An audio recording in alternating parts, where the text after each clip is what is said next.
I'll just at this point call for the sederunt and the intimation of apologies. We all know, members, that this meeting is going to be recorded, and it will be put on the web at a later date. So best behaviour, everybody, and that includes myself as well. So sederunt and intimation of apologies, please, Lynn. Thank you, Chair. Good morning, members. In terms of the process this morning, as usual, if you could keep your microphones on mute and unmute your microphone when you wish to ask a question. In terms of the sederunt this morning, if you could unmute your microphone and confirm your attendance, please. Councillor Roberts. Here, Lynn. Councillor Jenkins. I'm here, Paul. Councillor Friel. I'm here, Lynn, thank you. We have an apology this morning from Councillor McFadden, as well as Councillor Mackay. Councillor Cook. Here, Lynn. We also have an apology this morning from Councillor Maitland. Councillor Todd.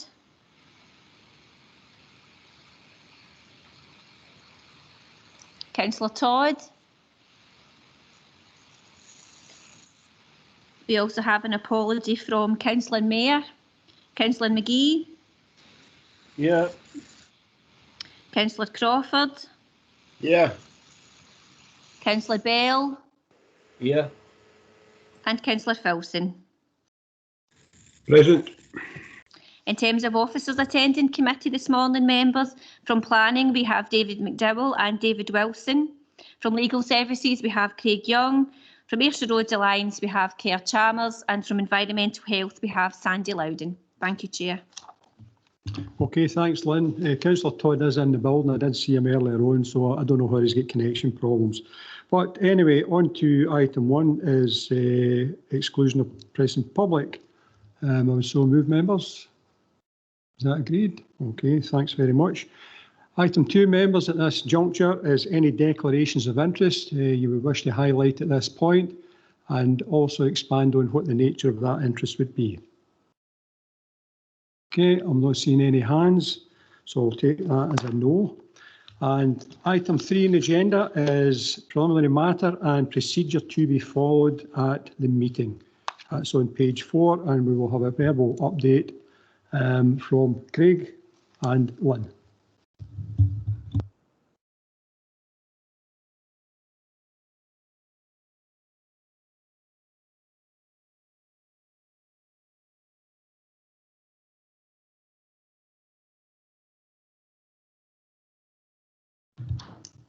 Thank you, Chair.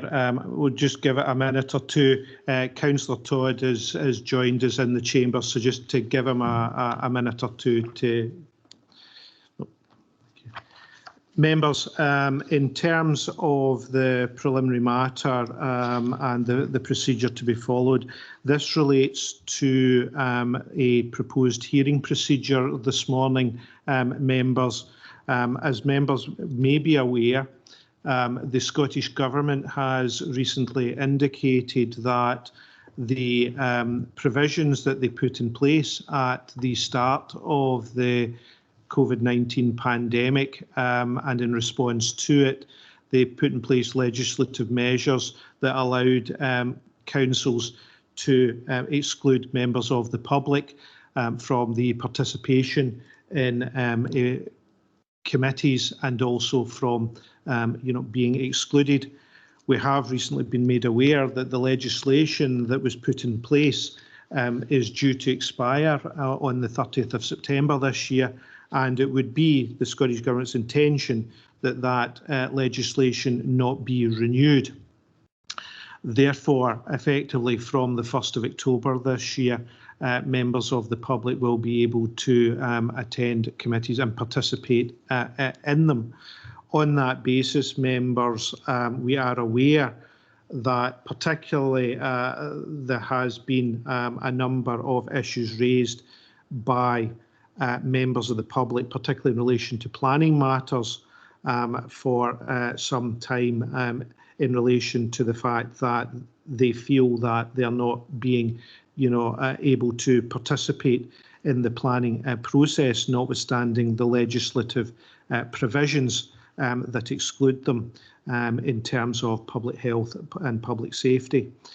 However, we are aware that given this is a one-item agenda this morning, that we felt that it would be appropriate to consider trialling the hearing procedure, albeit a remote hearing procedure, that would allow the participation not only of those who have made representations, including those who have objected, but also to give the applicants in that event the opportunity to contribute to the application.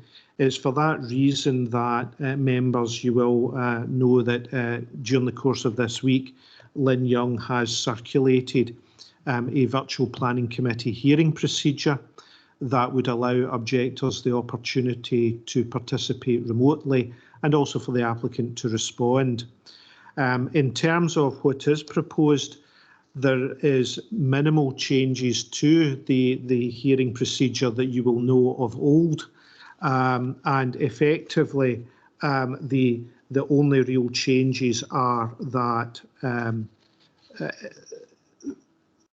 it will effectively be dealt with remotely, and that the individuals concerned are required to consent to the participation on that basis, given it will also be recorded and placed on the council website for others to review or watch at a later stage.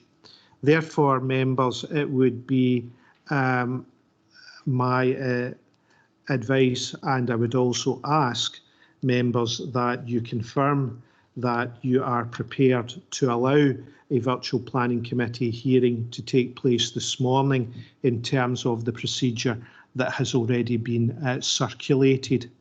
I would say that there are a number of objectors and the applicant are currently held in the lobby, and if members were minded to agree to this process this morning, it would be on that basis then that they would be allowed into this meeting to participate and to listen to this morning's proceedings.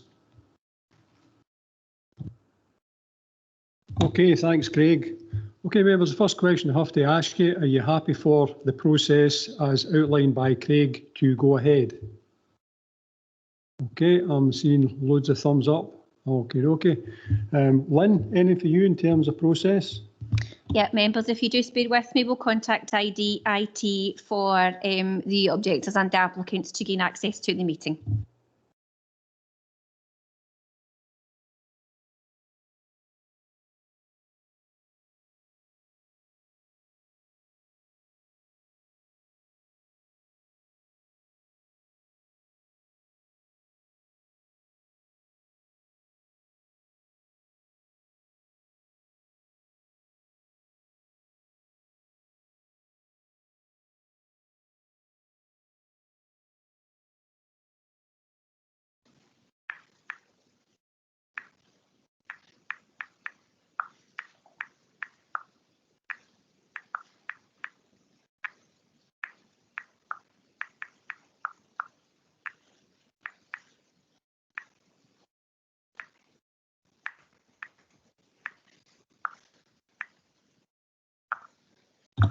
Okay, good morning again, everybody. For all you that has been held in the lobby, welcome to the Smallland Special Planning Committee meeting.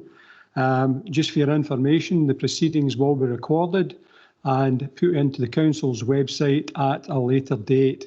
So I'm assuming that you have been notified in regard to the process, and again, indicated to you that the meeting will go into the Council's website.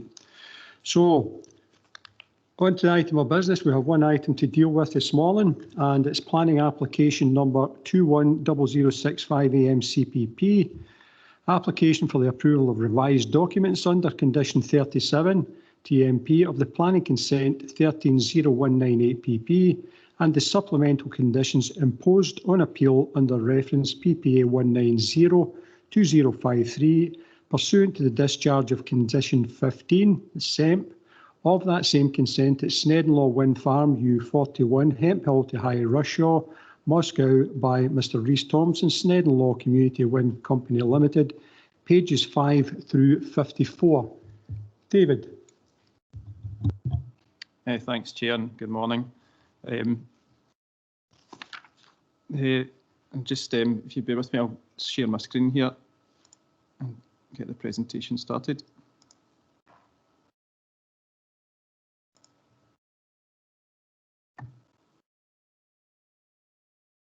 Okay, I think we can all see that now. The purpose of this report is to present an application for the approval of revised traffic management plan, a TMP, and construction environmental management plan, which is the SEMP documents from those previously approved by the Planning Authority and Department for Planning and Environmental Appeals. The application comes before Planning Committee as it is subject to more than 10 objections. The application site is the Sneddenlaw Wind Farm located off the A719 near the settlement of Moscow, as you can see on the screen there. The wind farm comprises of 15 turbines and associated infrastructure, which was granted consent by the Council, originally under application 110967 PP, and which was subject to a Section 42 application under reference 13098 PP, granted on appeal by the DPEA. An overview of the complex planning history of the site and the context of these specific conditions and documents is set out at paragraphs 5 to 14 of the papers, pages 6 and 7, which is using the page numbering at the top of the papers. The applicant advises within their submissions that the purpose of the application is to allow for stone to be imported to the site to construct the wind farm rather than using consented borrow pits. The application is accompanied by an environmental impact assessment addendum document to assess the likely significant environmental effects of the importation of stone. The overall purpose and documents submitted in support of the application are similar to those considered by committee in November 2020, when considering the Council's response to the appeal of the Section 42 application 200070 PP, subsequently withdrawn, although these have been updated to try to address the concerns stated by the Council to that submission. Although the applicant seeks to import stone, this does not delete the borrow pits, which remain a part of the existing planning permission.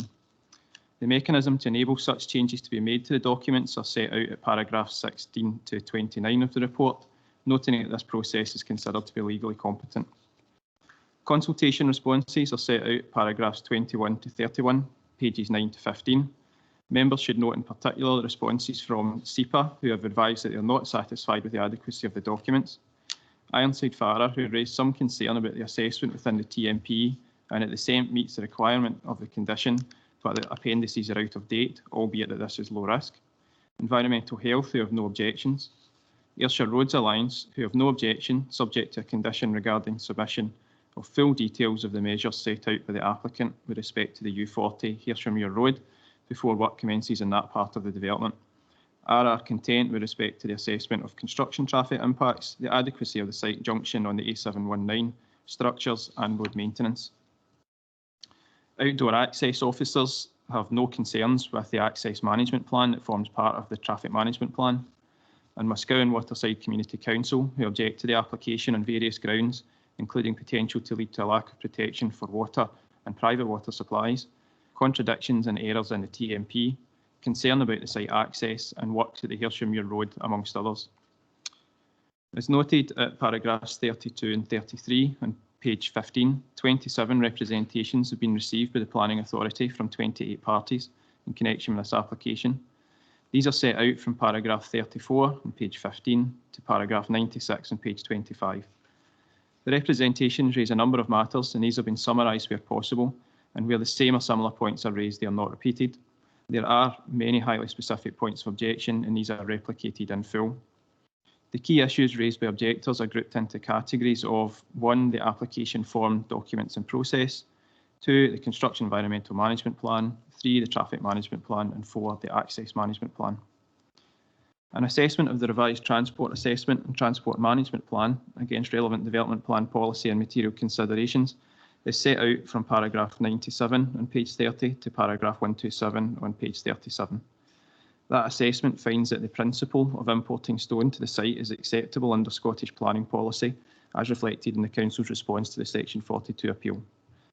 No significant environmental effects have been found through the environmental assessment process, with the exception of the short section of Hersham Road within the approved development boundary. These effects can be mitigated through the measures set out in the traffic management plan. It is noted that the Ayrshire Roads Alliance are largely satisfied with the revised TMP, including in relation to the site access, but seek fuller details of the applicant's proposals for management of works at the Hersham Road. This reflects some of the concerns raised by objectors, including in respect of the core path in this area, even though the Council's access officers are generally content with the access management statement. The relationship of the approved development layout with these core paths can be seen in the following two slides. So the Hersham Road terminates just at this area here. You can see that the development layout is superimposed. So there's an access track joins with the Hersham Road, crosses Craigends Bridge before leaving the Hersham Road and heading towards Turbine 1. There are some other parts of core paths in the site, which is this area here, where there are a couple of potential points where the development is close to the core paths. Sorry to interject, David, but are you using a pointer here? Because I can't see anything on the screen. It's maybe the distance I am from it. Apologies, Chair. Can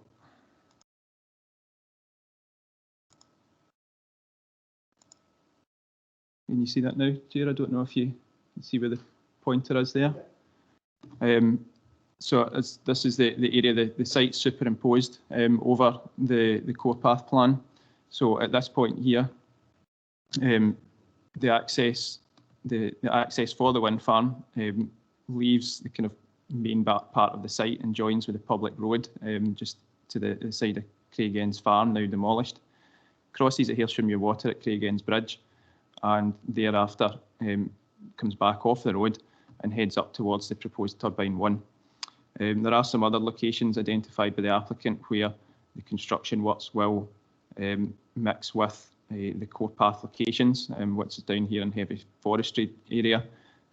This certainly is probably the most restricted point because of the Craigends Bridge and the core path and public road in this location.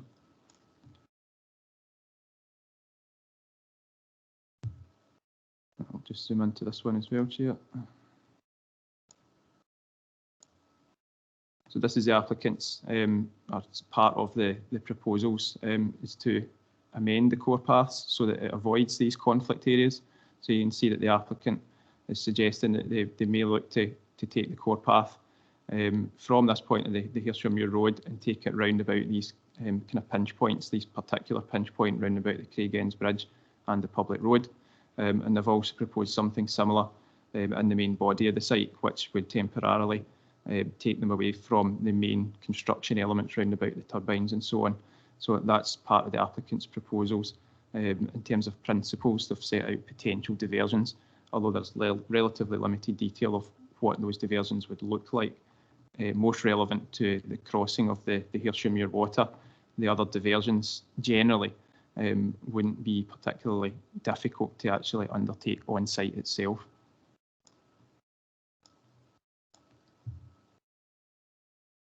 Okay.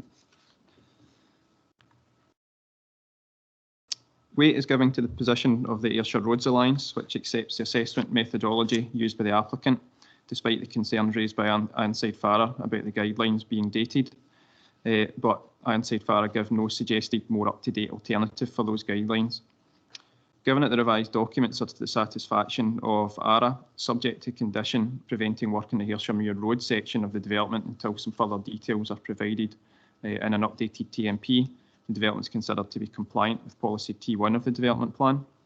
An assessment of the revised construction environmental management plan is set out from paragraph 128 on page 37 to 150, page 44. That assessment includes a number of material considerations. In the first instance, your attention is brought to the position taken by SEPA. SEPA's position is considered to be based on a misunderstanding of what is being proposed, and that this application does not delete borrow pits, and that information in relation to peat and peat use have already been approved under the previous version of the SEMP, with this version not differing in respect to the principles on peat handling and use on site. As noted in the report, limited weight has been given to SEPA's position. The position expressed in this report of the Planning Authority on SEPA's consultation has been shared with them, with an offer of allowing them to present their position to the committee should they wish. This was declined by SEPA, and at this time SEPA have offered no updated position to the Planning Authority from that which is presented in the report. The assessment by Inside Farrer advises that the revised SEMP is largely reasonable, but that the appendices on the SEMP have not been updated alongside the main SEMP document, but that this lack of update is relatively low risk. Taking account of other relevant matters, the assessment indicates that the updated SEMP is acceptable, subject to replicating the supplementary conditions 2 to 4 originally imposed by the reporter, as the revised SEMP acknowledges that it does not take account of these matters. With respect to the criticisms of the SEMP appendices, it is noted that the appendices have already been accepted under Consent 130198 PP, which is the same permission that this application is made under. Further, the applicant has provided information in this application that clarifies some of the uncertainties present in the Section 42 appeal, primarily in relation to peak volume and use, and is committed within the SEMP to comply with all up-to-date guidance and legislation regardless. Any remaining conflict in the document as a result of the appendices is not considered to be of any serious magnitude, nor do they undermine the SEMP or the Council's ability to enforce compliance with the document. A replacement supplementary condition 1 from that previously imposed by the reporter is also proposed. This seeks to have revisions to the SEMP submitted to the Planning Authority should other legislative requirements impact on its content, and also introduces the flexibility to have amended versions of the SEMP provided when necessary, as suggested in the Good Practice During Wind Farm Construction Guidance document, which considers the SEMP to be a living document. Financial and legal implications are set out paragraphs 151 to 155 on page 44. Conclusions are drawn as set out at paragraphs 157 to 164 on pages 45 to 47. Whilst the various concerns of objectors are noted, other than securing some further detail of the works at Hersham Road and how they will be managed in relation to the public road and core path, these concerns are not shared with the Planning Authority for the reasons that are set out in detail within the report.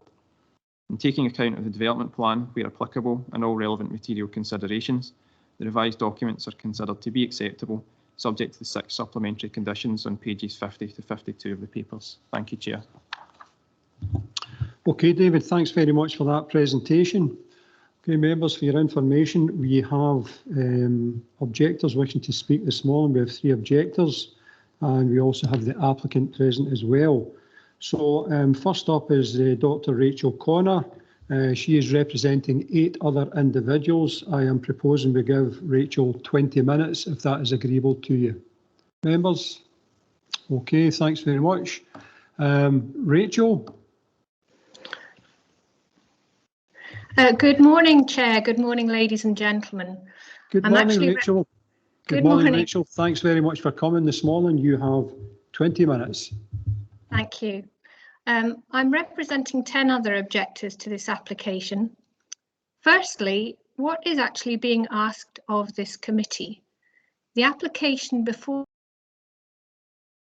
you, as you summarised on the first page of the planning report, and briefly, it is to approve new documents to replace the existing TMP, condition 37, and to change the supplementary conditions for the SEMP, condition 15. That's somewhat different to the details on the actual planning application form. So the application is seemingly not to change either the SEMP or the TMP, which have both been approved and discharged. But perversely, what is now being recommended for approval before you is replacing the previously discharged entire SEMP rather than agreeing changes to the supplementary conditions.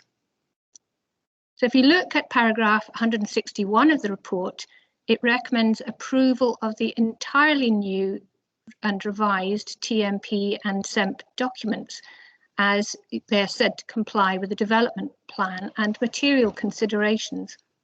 But there's no mention of approving change to the supplementary conditions of the SEMP as set out in the application. Nevertheless, in Appendix 1 to the report, new supplementary conditions are attached, 3 of which are identical to the existing 4 supplementary conditions, and 1 of which is completely new. The existing supplementary conditions were imposed by Scottish ministers at appeal largely to protect existing private water supplies which will exist for the entire lifetime of this wind farm. And you are being asked to approve all 4 conditions as new for a completely new SEMP if this application is approved. The supposed ability to change what has been agreed in both the SEMP and the TMP relies on just half a sentence, which applies to the discharged SEMP and the TMP conditions. Those words used are unless otherwise agreed by the planning authority.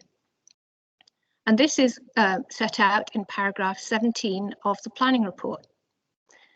That proviso to both conditions is obviously designed to make minor changes, as will inevitably occur in the life of any complex construction project. And with great respect, it is not within the powers of this committee simply to completely rewrite whole conditions which have become inconvenient to an applicant and which have been approved and discharged by Scottish ministers. So it seems to us that officers are asking you to do something which is not within your legal powers. But the law does provide for this situation. Section 42 of the Town and Country Planning Act 1997 exists to permit development without compliance with prior conditions imposed at the time of consent. That's its exact purpose. But this is not a Section 42 application.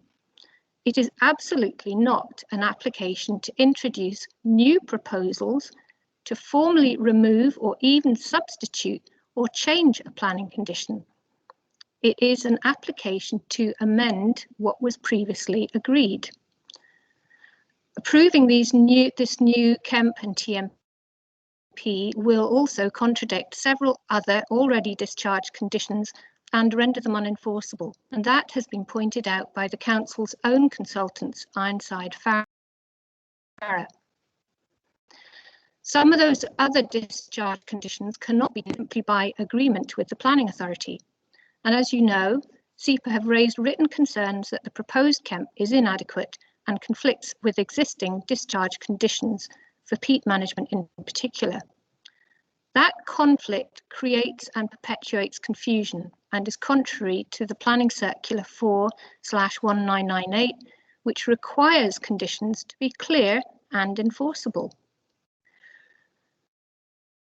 Legal advice. In a publicly available document of November 2020, the Council's external advocate, Mr. Graham Dunlop, advised that these approved and discharged planning conditions could not be changed. The reason is simple: they've been approved and discharged. So the question has to be asked, why is this legal opinion now being overruled by your planning officer and head of legal? Why is this committee being asked to approve and replace whole new conditions substantially different from previously approved conditions? And is that competent? May I respectfully request, members, that you question responsible officers on this matter? And then there is multiple permissions. This application is all the more puzzling because there is an extant Section 42 application 20/0069/PP applying to change these same KEMP and TMP conditions, which has been mothballed with the Council for over 18 months. In other words, Section 42 is being used for the purposes it was intended. So why on earth has it not been progressed? Perhaps members will succeed in getting those answers. So in short, we have a potentially rather bizarre outcome. Should members approve this application, there will then be 2 differing planning permissions in existence. Mr. Dunlop, your counsel, deals with this in his opinion, which I've mentioned. On the other hand, should members refuse this application, then the applicant has an insurance policy and yet another shot of getting the changes over the line because officers have failed to progress an existing Section 42 application. There's been no non-determination appeal, it just sits there. How can that be right? There is unfortunately more. This SEMP document that this committee is being asked to approve is the exact same document that was refused by this committee and recommended for refusal by the same planning officers in a delegated decision by DPA in November 2020. The report before you today does not explain why this SEMP was unacceptable 8 months ago, but is somehow acceptable now. And I think that's another question that needs to be answered. 8 months ago, planning officers said in a publicly available email of the 3rd of September to Community Wind Power that in the light of their proposals to import all stone to the site, the applicant's carbon calculations required to be updated, and that the application did not comply with local plan policies RE3 and ENV10. There will obviously be increased air pollutants and carbon emissions from thousands more HGVs transporting 65,000 cubic metres of stone through several villages, towns and past schools. And this is a significant concern for many local residents. But this has been disregarded. Yet, despite recommendations from planning officers, neither the updated EIA nor any other documents provide those requested updated carbon calculations.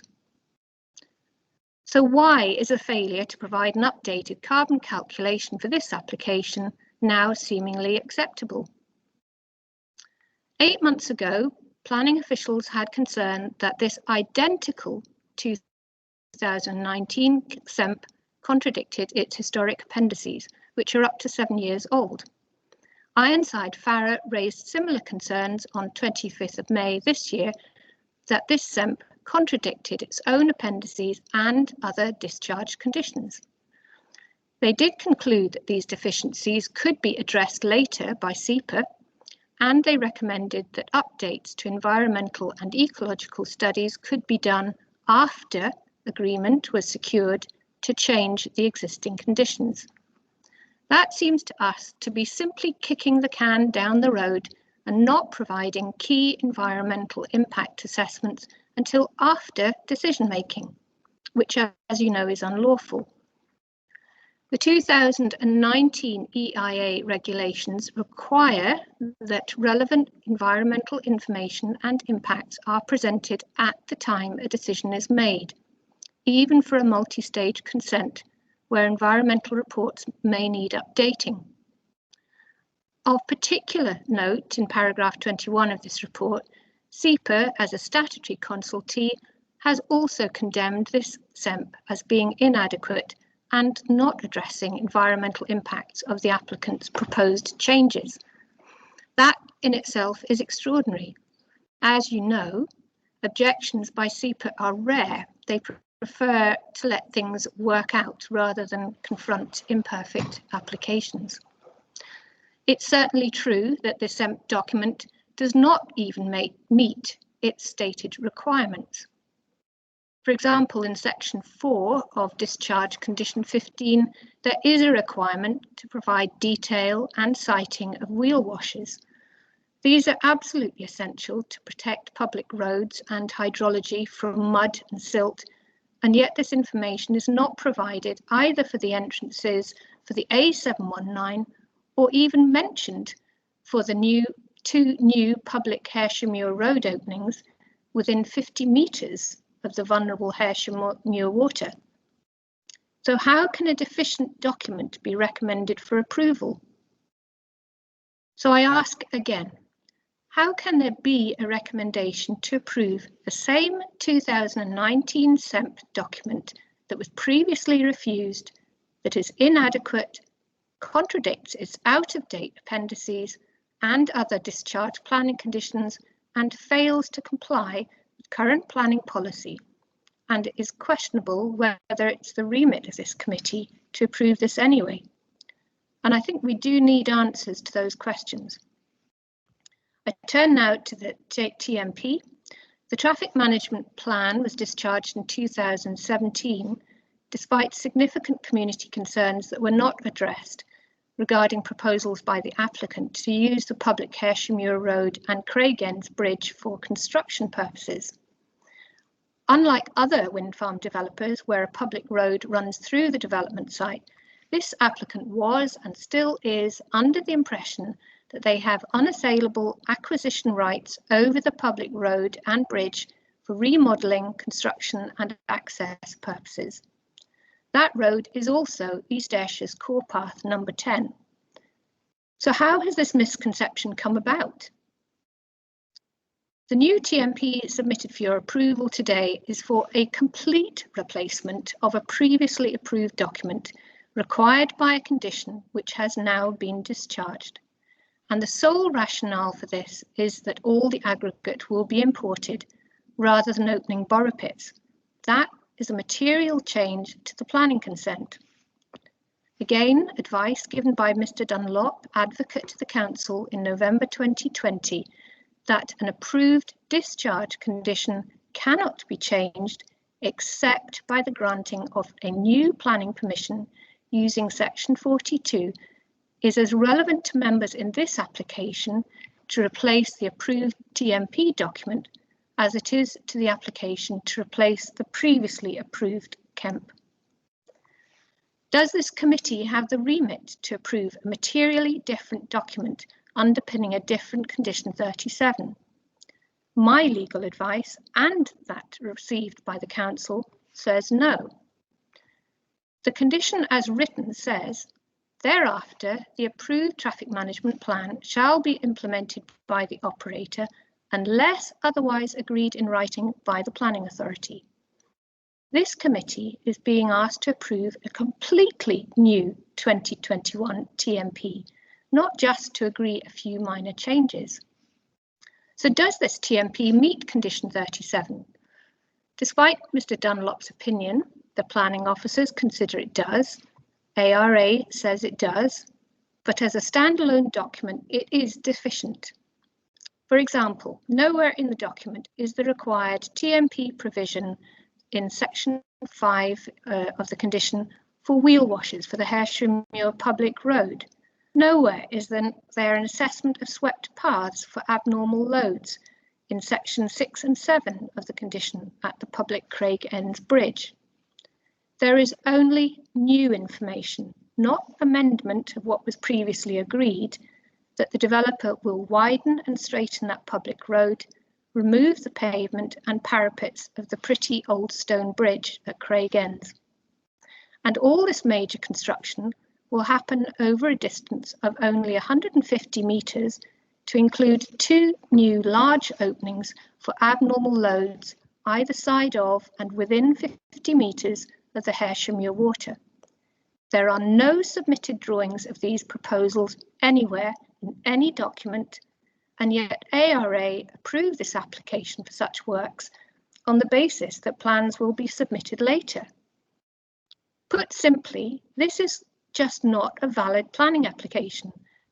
Competent decisions cannot be made about the environmental impacts of such major construction works right next to a salmonid water body, which is at major risk from polluted surface water runoff. We would like members to ask why the environmental impact from major construction at Craig Ends has not been assessed and presented here to inform your decision. Road safety is an absolute priority for local residents, and yet in paragraph 106, the material considerations for this application are stated as primarily the planning history and Scottish planning policy. Importantly, Ironside Farrer is critical of the traffic assessment because it considers that out-of-date guidance has been used. That in itself is damning. Repeated concerns have been raised about the wind farm site entrance off the A719, a de-restricted section of the main Irvine Valley commuter link. The entrance is hidden behind a blind summit from the southern approach, and that this danger is a reality can readily be appreciated as the applicant has already commenced unlawful development of the entrance in 2017. The entrance was designed to comply with the previous TMP document, not this one. But the applicant considers that because condition 38 for the site entrance has previously been approved and discharged, that unlike the TMP and Kemp, it should not be revisited, despite the massive increase in traffic numbers and the new direction of approach of HGV traffic. ARA previously requested a redesign of the entrance to allow for the increased numbers of turning HGVs, but have since removed their objection with this updated 21 TMP. Despite all these concerns and based only on HGV numbers, the applicant considers that the current design will be safe, and ARA now agree, both ignoring other contributory factors of the blind summit, 60-mile-an-hour traffic on a main computer route, and the accident history. I would just ask, as our elected representatives, that you listen to our local knowledge and our concerns and refuse to accept the risks that this entrance design will create. The plight of Reading Farm has previously been ignored for this application. All of the wind farm and forestry traffic, including the additional thousands of extra HGVs from importing stone, will cut across the only access road leading to Reading Farm, which is a large active stock farm with cattle and sheep. Yet no impact assessment is considered necessary on the basis that this isn't a public road, that continuous streams of traffic blocking access over an extended working day with continual noise, headlights and dirt won't matter for this family and their business. That is not what the IEMA practice guidelines says. It advises that such a property should be assessed. So how can it be acceptable to ignore the serious impacts on this home and business and to believe that the mitigation of slowing down HGV traffic proposed by Environmental Health will have any realistic mitigation? I ask now that members specifically consider the overwhelming impacts on this property which cannot be mitigated. And finally, core paths. Access to core paths was legally enshrined in the 2003 Land Reform Act. Core Path 10 at Craigends is a well-used core path and very important to both local residents and in attracting visitors to East Ayrshire. Core paths are protected by your planning policy T4, and yet this is not referenced at all in the report. Why hasn't this been referenced? As part of that policy, if diverting a right-of-way or core path is unavoidable, a suitable diversion must be provided within the site boundary. Within this TMP, the applicant has now produced a new access statement and new map of the proposed diversion of core path 10 to Whiteley for the first time as new information.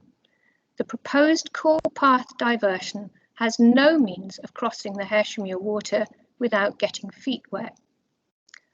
Even though access and planning officers approve of this plan, in what way can that possibly be considered Rachel, suitable? a couple of more paragraphs, please, and then can you finish up? Okay, thank you. Core path users will be expected to, including cyclists and horses, will be expected to share the public road at Craigends with construction traffic and use a road which is being extensively widened and constructed, a bridge without parapets, and apparently be reassured with mitigation of traffic lights and laybys. This is just not acceptable. ARA have accepted these proposals, but importantly, only for pedestrians. And that is not what is required of core path access, which is safe access for all non-motorised users. Okay, Rachel, I'm going to have to stop you there. I've allowed you a wee bit of leeway in terms of your time. Thank you. Thank you very much for your representation. You've certainly thrown quite a lot into the mix, and I think the planning officer has got quite a lot to answer in regard to some of the points you've made. But at this particular juncture, I'm going to throw open to members in regard to any questions they have in regard to the points you raised. Members, do you have any questions for Rachel in regard to her presentation?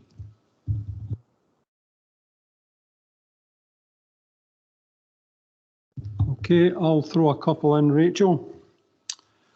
One of the points you made is in regard to the competency of what is before us. Can you expand on why you don't think this is competent for us to deal with this? I have obtained senior legal advice and opinion on the remit of this matter.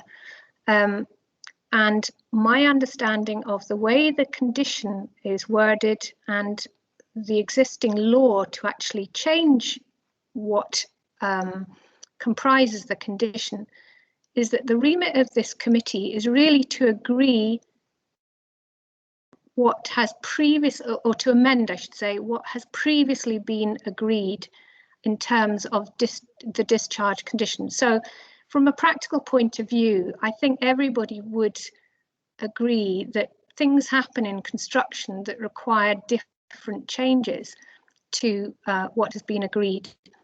But that's not what this is. These are whole new plans. And in some cases, the plans aren't actually there. There are no drawings, for example, of any of the construction proposals at Craig End. But the applicant is now talking at least about the changes that are proposed at Craig End. But these are new. These are not what was agreed in previous conditions, which are simply being amended by this committee. So it's not within the remit of this committee to accept entirely new documents that have not previously been scrutinised. That is my understanding, is that it requires an entirely new condition under a Section 42 application. And this applicant already has that in the pipeline. It's just really puzzling why this has not been progressed. Okay, thanks, Rachel. You also made reference to Mr. Dunlop's counsel. Can you highlight the relevance of that particular counsel and why you think it is relevant? It's very relevant because Mr. Dunlop, who is counsel to the council, advocate to the council, was assessing the Section 42 application before the council November 2020, which subsequently went to appeal, and that was in regard to exactly the same camp which you are being asked to approve today. There are no changes at all to that document. It is the same document number. So his comments were entirely relevant to what you are looking at today. The TMP document has changed since the one that went to appeal, and changes have been made to that, largely in response to the council's concerns. So you could say, well, perhaps they're not applicable, but Mr. Dunlop's comments were about the generality and the applicability of actually changing in law what has already been discharged and approved. And whilst I'm not a lawyer, solicitor, or qualified in that respect, that is the legal advice that I have taken, that I have been given.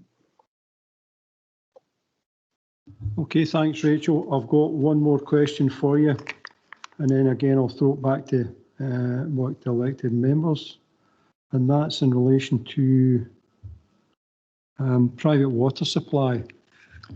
Now, I think, you know, when we look back at all the applications that's before us, you know, the one strand that runs through on a constant basis is the issue of private water supply.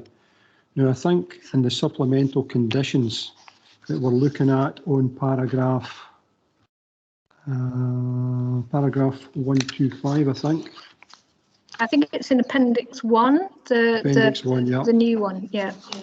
Okay. I think in regard to the supplemental conditions, you know, protection of private water supply has been highlighted there. So what is your concerns going forward in relation to the private water supply, bearing in mind that water is a precious commodity? It's essential to support everyday life.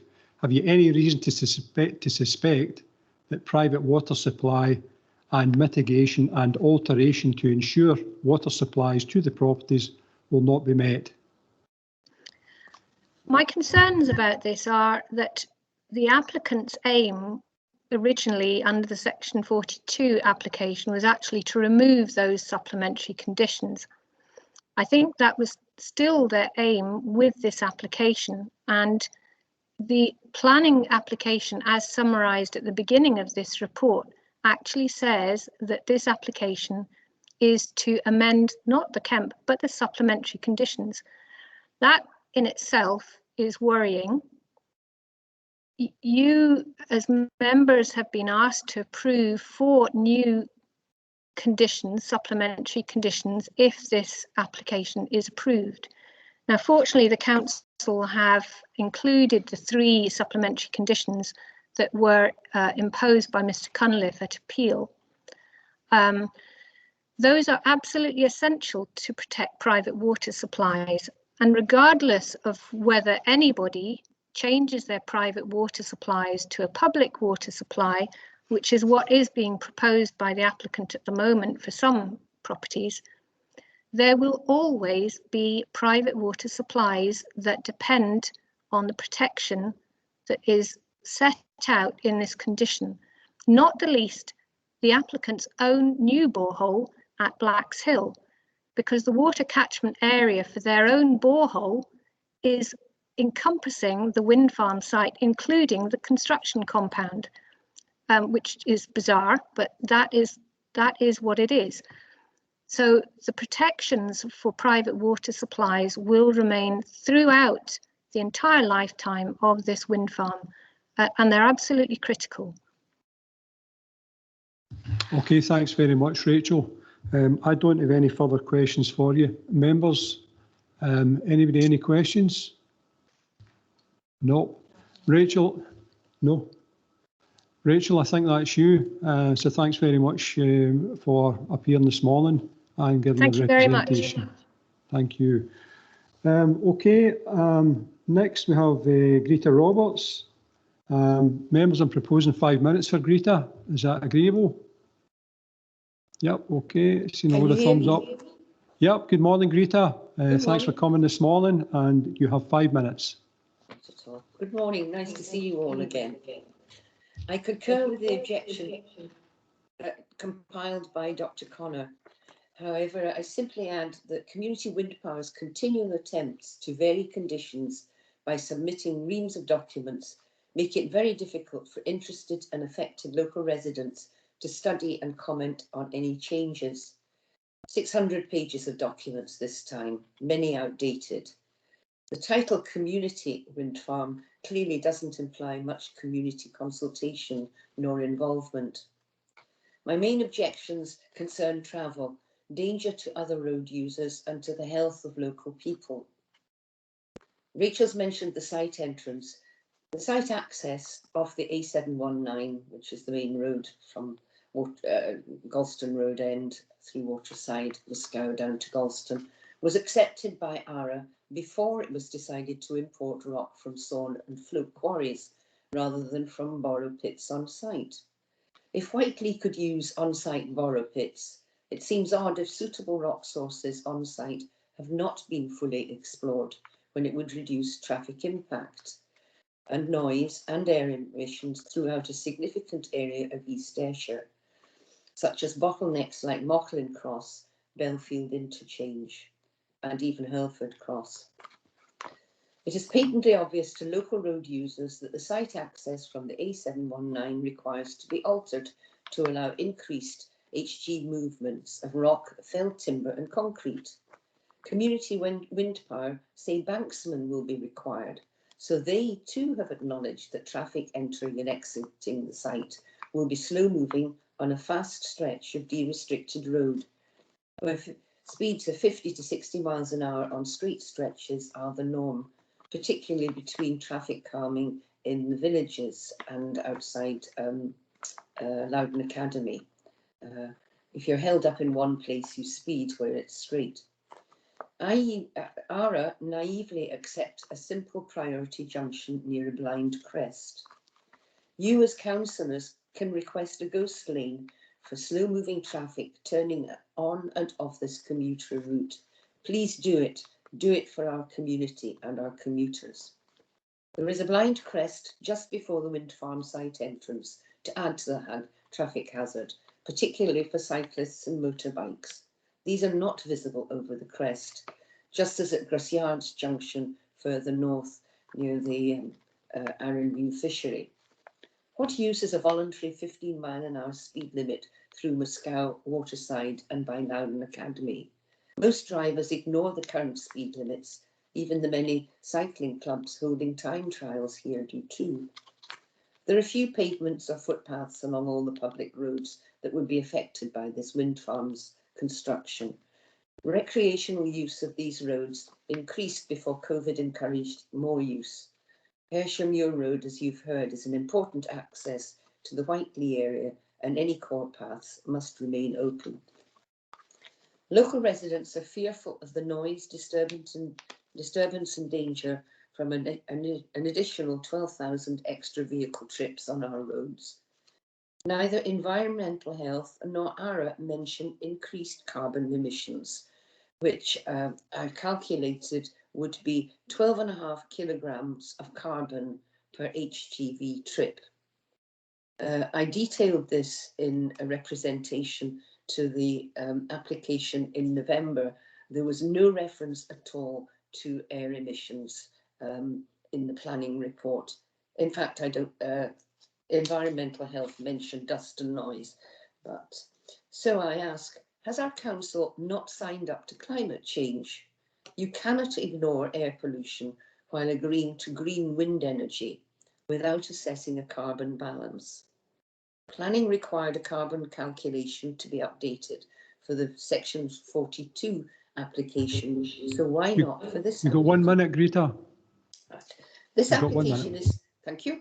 This application is so incomplete. Outstanding matters, SEPA, including peat, construction, site waste management, SNH reuse of materials, Ironside FARA, as you hear, unanswered questions and outdated guidance to assess traffic flow impacts, including public safety, which we have heard very little about. Bridge and culvert survey update required, as with bird survey. If approved now, it will continue to cause the council problems. Clearly, there's so many unanswered questions. Our community trusts our elected representatives to look after us, our environment, and our health and safety, particularly when there are elections next year. Thank you. Okay, thanks very much for that, Greta. Members, do you have any questions for Greta in regard to her presentation? I've just got one for you, Greta. You mentioned the ghost lane. What would you see as the justification for that? I mean, roads have obviously assessed that, but I don't recall them mentioning any requirement for a ghost lane. What do you see as the justification for making the statement that you did? If you have say, just even an HGV carrying rock and it has to turn off a road up a site, up a wind farm access, it will slow down to manoeuvre. When it comes out, it'll slow down to manoeuvre. If it is coming north, it'll cross the carriageway of southbound traffic. As I say, a banksman has been suggested. That's when you need, when it's an awkward junction. But this particularly is because of the blind crest. There's so many turning lanes. Even you just look on the A71 down near the old co-op in Galston, you have a turning lane. You know where these are. But you really, when you've got slow moving traffic coming in or out, particularly loaded vehicles or long vehicles, you're bound to hold up traffic.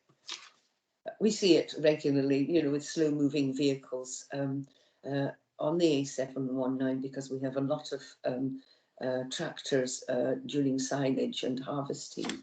And as soon as you have a slow moving vehicle, the traffic piles up behind and not everyone anticipates.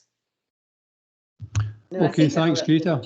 I think ARA are just concerned about the width of road and the volume of traffic. They don't really seem to think about road safety. Thank you. Okay, Greta, that's one we can maybe get roads to elaborate on later on. So. Okay, so Greta, thanks very much for coming this morning, and thank you for your representation. No questions. Okay, we have Barry Thank you. Bello-Jackson. Barry, are you here Good this morning, morning? Chair. Good morning. Can you hear me? Yes, I can. Barry, thanks very much for coming this morning. And members, I'm going to propose 5 minutes for Barry, if that's agreeable. Okay, see loads of thumbs up. Okay, Barry, you've got 5 minutes. Thank you, Chair. Good morning. Good morning, elected members. Firstly, thank you for the opportunity to address the committee.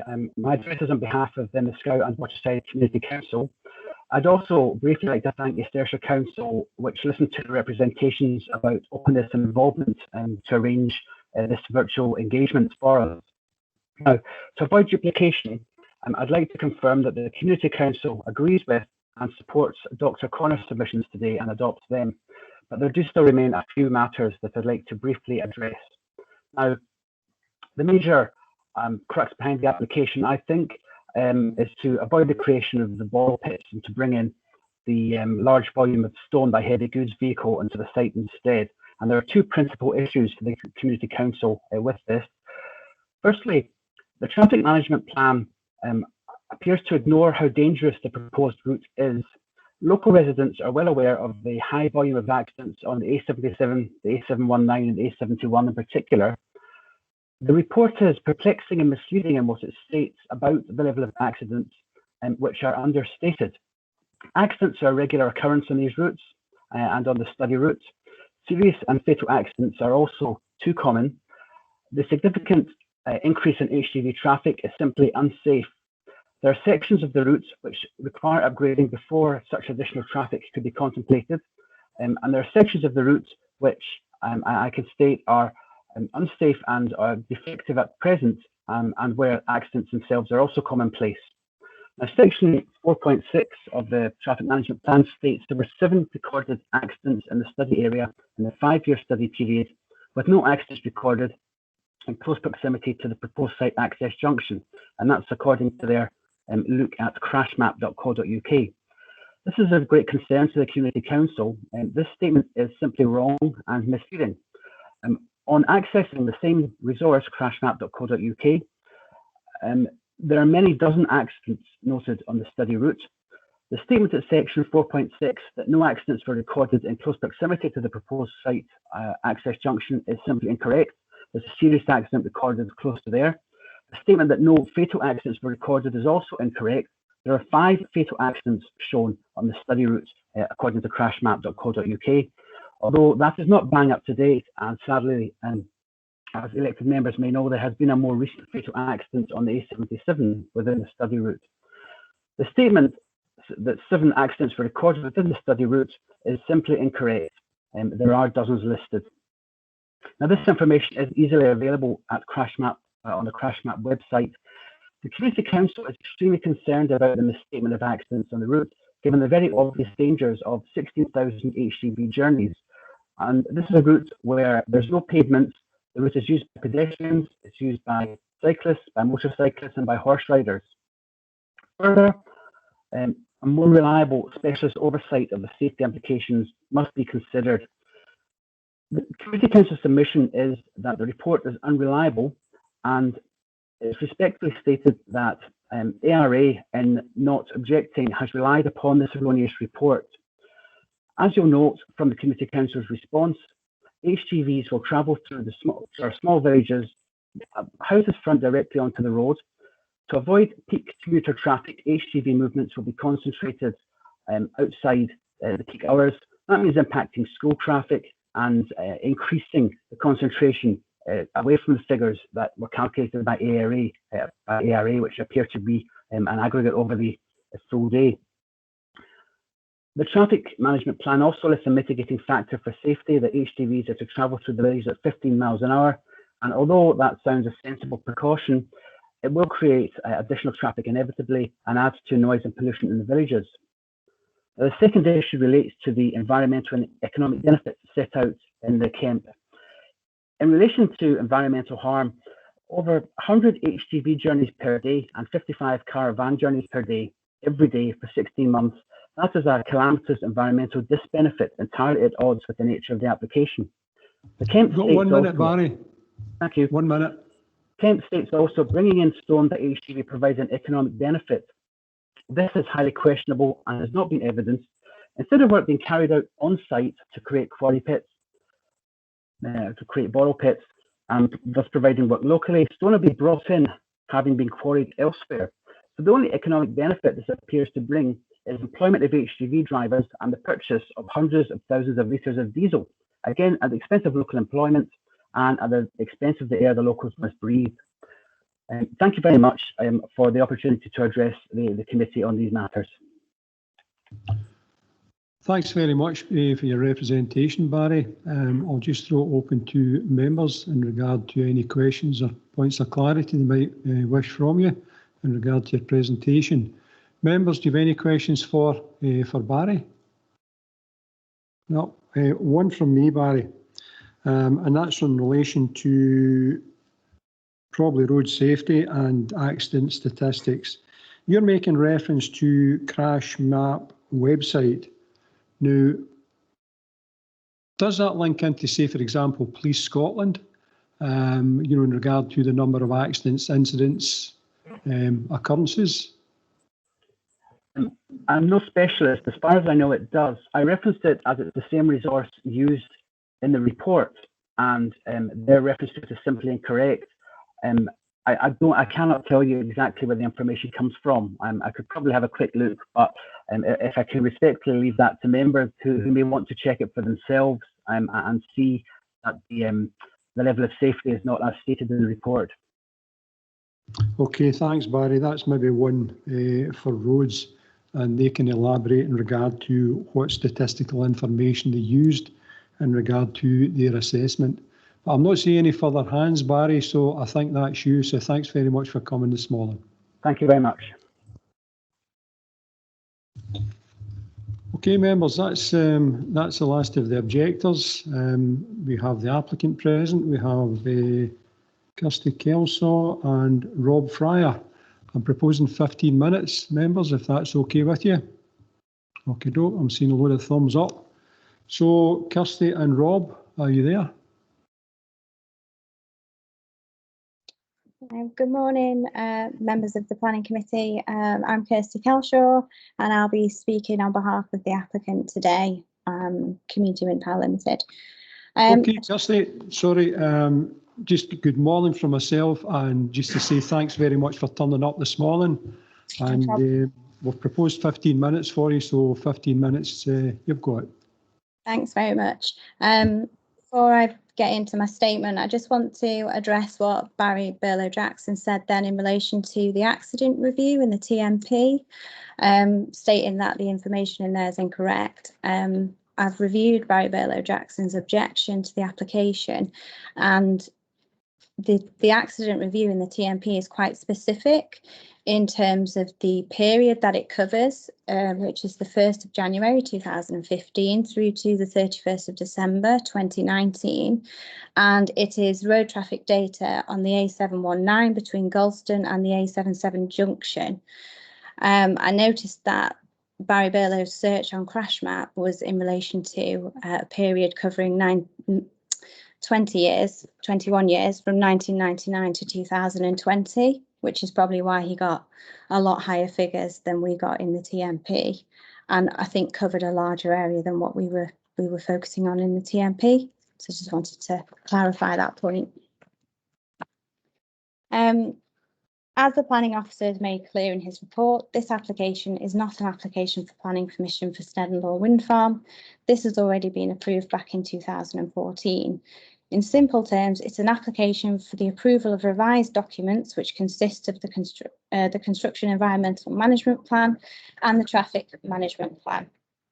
These two documents have previously been approved under conditions 15 and 37 respectively of the planning permission. This is not a Section 42 application, which isn't appropriate in these circumstances. A Section 42 application is an application for planning permission without complying with conditions of the current planning permission. We're not applying not to comply with these planning conditions. We're simply applying to revise the documents that comply with conditions 15 and condition 37. In effect, the documents have only been amended to take account for the fact that the applicant would wish to have the option of importing stone to site rather than using stone from on-site borrow pits. No other changes in terms of methods of construction or use of other materials on site have changed. The documents have simply been updated to reflect that stone can be imported to site. It's therefore a fairly narrow point that is being addressed through this application, and the KEMP and TMP are relatively unchanged to the documents previously approved for these two planning conditions. The applicant took independent legal advice prior to making this application and agreed with the Council's planning officer that the application is legally competent and capable of being determined by the planning authority. The purpose of the application is to allow for importation of stone, which, as the case officer has confirmed, is compliant with the Scottish planning policy, and the principle of importing stone is acceptable. Importing stone is generally the normal process for constructing a wind farm. This will allow the applicant to construct the wind farms faster and consequently can start generating clean, green electricity sooner. It's worth noting that importing stone should be considered an environmental improvement, as it will minimise the disruption of peat on site, thereby reducing the release of stored carbon. This will provide a positive contribution towards the Scottish Government's ambitious and legally binding targets for 2030 and 2045. The KEMP and TMP are both accompanied by an addendum to the original environmental statement in order to assess any likely environmental impact of the proposed importation of stone, as such effects had not previously been assessed. In relation to the KEMP, the assessment found there to be no new significant environmental effects. The statutory consultees have no issues with the revised KEMP except SEPA, whose position is inconsistent with the stance they've previously taken. We agree with the case officer's assessment that SEPA's comments are unfounded. The application before you today is purely to update the KEMP to reflect the proposed importation of stone, which will avoid the need to open the borrow pits. However, permission to open the borrow pits will remain as part of the planning permission. As there are no changes required to approve treatment of peat, the sections on this in the KEMP have not been changed. Section 21 of the proposed KEMP is unchanged to Section 21 of the approved KEMP, which relates to the treatment of peat. The applicant notes that SEPA does not raise any concerns with the reasoning for the current application, which is the importation of stone. So the applicant agrees with the case officer that very little weight should be attached to their view on this point. The applicant notes that there was some concern regarding the appendices to the KEMP being out of date. However, this has been addressed and agreed with the case officer through a commitment within the KEMP to always comply with up-to-date guidance and good practice. The applicant's position is the same as the case officer's, that the appendices are relevant, as most of them are documents that relate to other conditions of the planning permission that have been discharged and thus should be relied on. Again, you will note that the case officer states that this is an acceptable position, and in order to address any remaining concerns, he has proposed a supplemental condition which provides for the KEMP to be updated as and when necessary, and to also reimpose conditions 2 to 4 that are attached to the approved KEMP currently, which the applicant has no objection to. In relation to the KEMP, this was prepared by an independent traffic management consultant, Pell Frischman, who updated the TMP to account for the increase in vehicle movements due to the importation of stone. The TMP included an environmental impact assessment addendum report, which found that there are no significant environmental effects resulting from the importation of stone to the site. The split of deliveries between the north and south of the site access point also helps the impact on each section of the road by ensuring that HGV deliveries are not confined to a single section of the A719. Despite these findings, the applicant has included further mitigation measures which are set out in section 7.1 of the TMP. These further measures have been summarised in the case officer report at paragraph 111. These measures include, but are not limited to, all delivery lorries of dry materials will be sheeted to reduce dust and prevent spillage on public roads. 2, agreed routes to site will be based upon the route in the report. 3, appropriate traffic management measures will be put in place on the A719 to avoid conflict with general traffic, subject to the agreement of the Roads Authority. These measures will include HGV turning and crossing signs and/or a banksman at the site entrance. The signage and traffic management will be temporary and installed by a professional traffic management firm approved by Ayrshire Roads Alliance. And 4, all drivers supplying the site will be required to attend an induction to include, amongst other things, the need for appropriate care and speed control, and a briefing over speeding reduction arrangements to slow traffic at sensitive locations on the A719 and through the villages on the A71.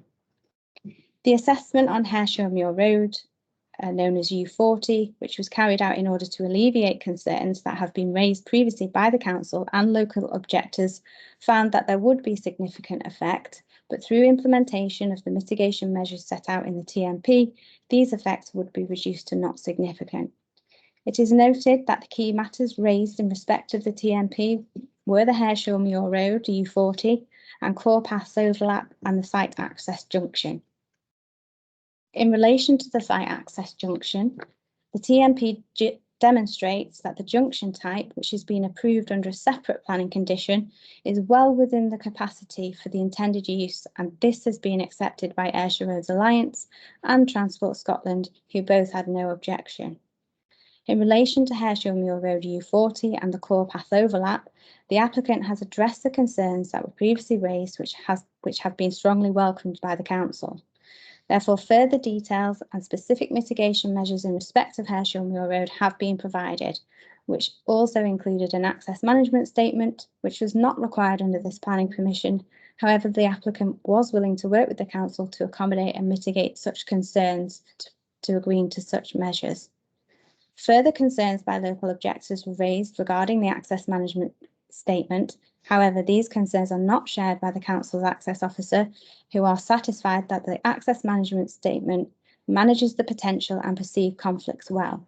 The applicant and the council access officer work collaboratively to ensure the preparation of a comprehensive access management statement which safeguards public access during the construction of the wind farm. We're committed to continue to working with the council's access officer to ensure the TMP is continually updated in order to address any matters that may arise in the future. We've agreed with the case officer to include a condition to the discharge of the TMP which addresses in relation to the details for the Hareshaw Muir Road works and details for the four-path protection, which that overlaps with the core path. The applicant has no objection to the proposed condition and is willing to work closely with the council and ARA regarding this. The applicant is a responsible developer with over 20 years' experience of developing and operating 8 wind farms in Scotland. We have considerable experience in terms of managing the importation of stone onto site, and the KEMP and TMP are comprehensive documents that include the necessary measures in order to safeguard the environment and the highway safety and public amenity. We will continue to collaborate with the Council Access Officer, the Council and ARA in order to ensure the highest standards of construction practice. Moving forward, Scotland declared a climate emergency in 2019, and in June 2021, East Ayrshire confirmed their recognition of global climate emergency by approving the climate change strategy, where the Council pledged to work with local residents and businesses so that wider community emissions are in line with net zero as soon as possible and before 2045 at the latest. Therefore, by approving these 2 documents today, you will allow the construction of the wind farm to commence as quickly as possible. Once operational, the wind farm will generate electricity to power over 29,000 homes and displace over 50,000 tonnes of carbon dioxide per annum. This is equivalent to 1.2 million tonnes of carbon dioxide over 25 years. The construction phase of the wind farm will support over 100 jobs in the construction and supply industry, together with a significant investment of £45.5 million. In addition to this, by importing stone, we will be delivering further local economic investment in the region of £1.5 million to the local quarries that have been selected to provide the stone. This investment will also provide job security for those working in these quarries. Investment will continue throughout the life of the wind farm with around £2.3 million per annum, which will go towards the business rates of East Ayrshire Council, the East Ayrshire Council Renewable Energy Fund, rents, maintenance, servicing, electrical connections and other community funding. In summary, the wind farm will provide significant investment to the area, retain and create jobs, and ensure that both Scotland and East Ayrshire meet their binding net zero targets. We want to thank the case officer for his hard work in reviewing the various documents and for producing a clear, well-balanced and sensible report. It is evident that the case officer understands the mechanics of the scheme and the legal process which needs to be adhered to. We therefore respectfully ask the members of the Planning Committee to agree with his recommendation and approve this application. Thank you. Okay, thanks very much for that, Kirsty. Members, do you have any questions for Kirsty in regard to her presentation? I've got Councillor Neil McGee. Neil.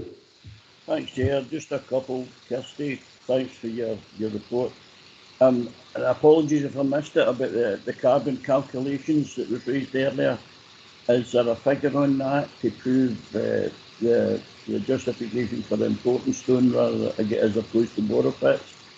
And finally, there was no mention of wheel washes, which would be important in the whole beating dust levels down. So that's me, Chair. Thank you.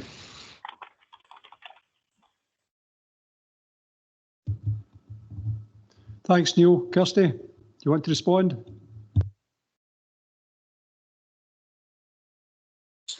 Sorry, I just missed the second bit of your question there. It was just about the wheel washes that was raised earlier. There was no mention from you. If you've any relevant information for us, Kirsty, thanks. Oh yeah, so wheel washes is provided for in the camp. I think it's page 36, where it does say that wheel washes will be sited at the site entrance. And I think under the supplemental conditions that we have to comply with and will have to comply with if this document is approved, then wheel washing facilities, more details will have to be provided in the construction method statement, which will be provided. But it is already in the camp. There is something in there. Is that okay, Neil? Stone, the benefits or otherwise of the important stone as opposed to borrow pits, Chair. Thanks. Kirsty, can you respond to that, please?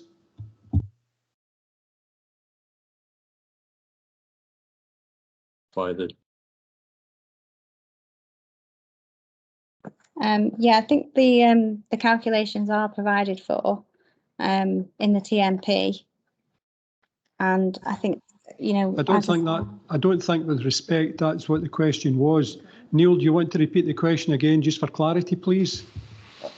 Yeah, absolutely, Chair. I'll try and make it clearer. I'm just trying to establish the applicant's point of view, the benefits of imported stone as opposed to borrow pits, and without making that a more difficult question, I know there was question marks about any impact on local water supplies, but I would like to hear what the points are for you, Kirsty. Thanks. I mean, we think it's an environmental benefit, so we don't have to open borrow pits, which means disturbing more peat on site, which will obviously put more stored carbon into the atmosphere by disturbing that peat. So by not opening the borrow pits, there's the benefit there. And that's, yeah, we think that is an improvement. Are you satisfied, Neil? That'll be, Chair. Thank you. Okay, thanks very much. I have got Councillor Cook. Tom? Thanks, Chair. Yeah, it's a sort of similar question in terms of release of carbon. What you're really saying is there's a balance between the carbon that's released from disturbing the peat against the carbon that's released from the vehicles coming to and from the site. Have you done calculations to actually see which is environmentally the best option? That's the first question.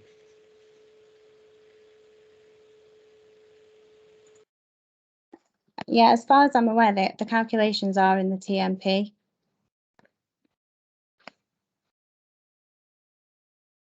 Okay, you're saying as far as you're aware. I think we need a definitive answer. Are they contained within that document or not? Chair, if it maybe helps, I mean, maybe that's when the planning officer can come in. I think he can confirm the position for members, but maybe at a later stage in the process, if that would also help. I take your point. Do you have that information, David? I have the information in respect of there's no updated figures. I was going to touch on this after, because that was obviously points that objectors had been raising, so I'll hold that back, but I'm not aware of any specific updated carbon calculations within these documents. Okay, Tom, does that help you in terms of an answer? We can bring David in to sum it up. Is that okay? Yeah, do you want to go on to your next point, please, Tom? Just in terms of HGV drivers, the induction training or induction courses you're going to give them, and restricting to 15 miles an hour, how actually are you going to enforce and monitor that? It's all very well saying that's part of the process, but once a driver gets in his cab, how are you actually going to monitor it? And I suppose just as an aside to that, are you sure you're going to get enough HGV drivers? Because everywhere just now there's a shortage of HGV drivers.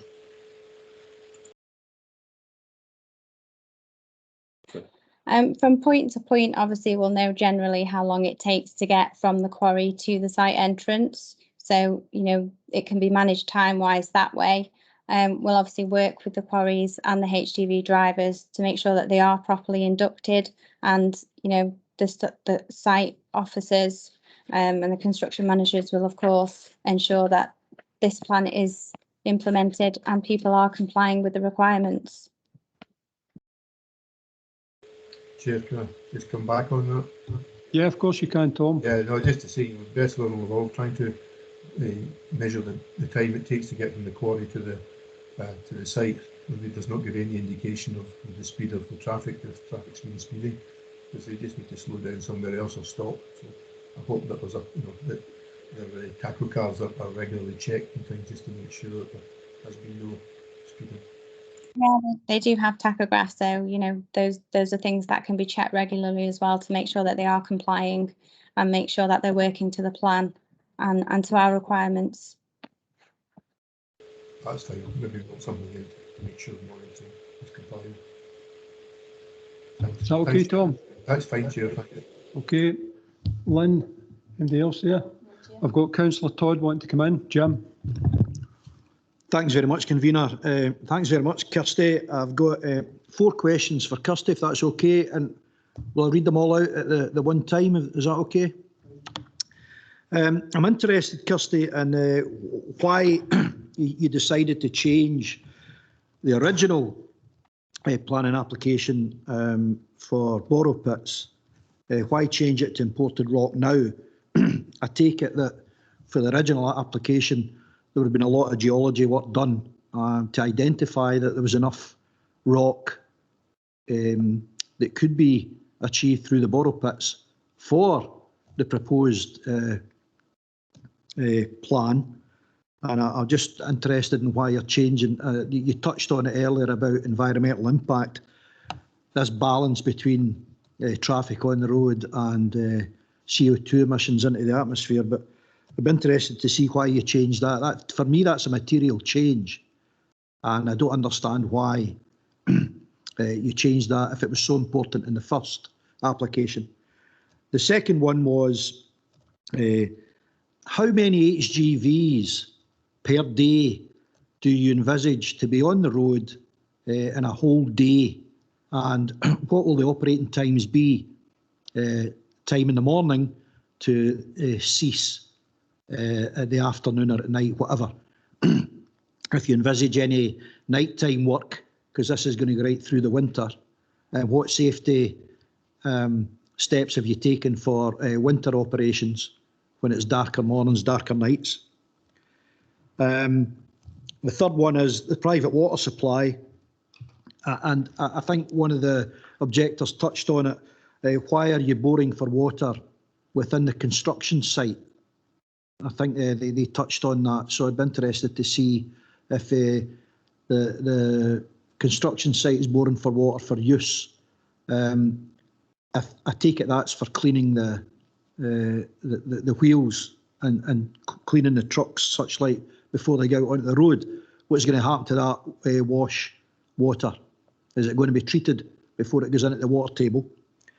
And finally, I know the area very well, and the entrance into the proposed access route, I don't think is safe enough. I think Mrs Roberts had a point about a whole safer aspect about the access and egress into the proposed site. I will be raising this with roads later on, but I just wondered if you've got any, if you're comfortable with what you're proposing with Banksman. Thank you. Thanks, Convener.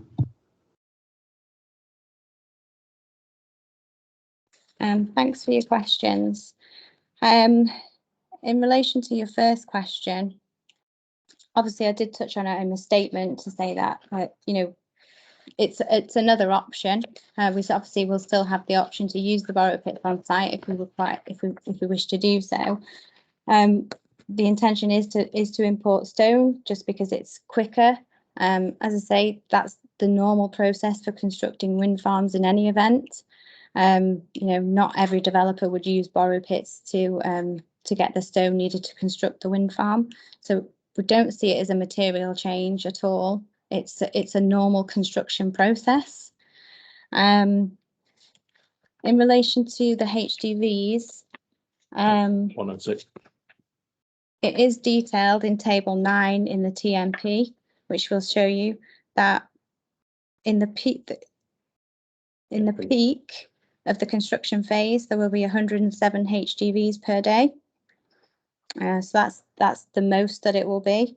I think, I mean, I could just read it out to you. So month 1, 90, month 2, 91, month 3, 89, month 4, 88, month 5, 107, month 6, 106. Then it drops to 20, 20, 2, 5, 10, 6, 6, 36, 33 and 33 for the 16-month construction period. In relation to times, we obviously have a condition in relation to working hours on the construction site. So we'll obviously have to comply with that in relation to the construction traffic, so which is all detailed in the TMP. In relation to PWS, this application is simply to basically replace how we get the stone. It's not changing any construction process whatsoever in terms of the construction of the wind farm. It's literally, we are using stone that's been imported rather than come out of the borrow pits to build the roads, the hard stands, etc. So we're not changing, you know, nothing else in terms of construction's changing.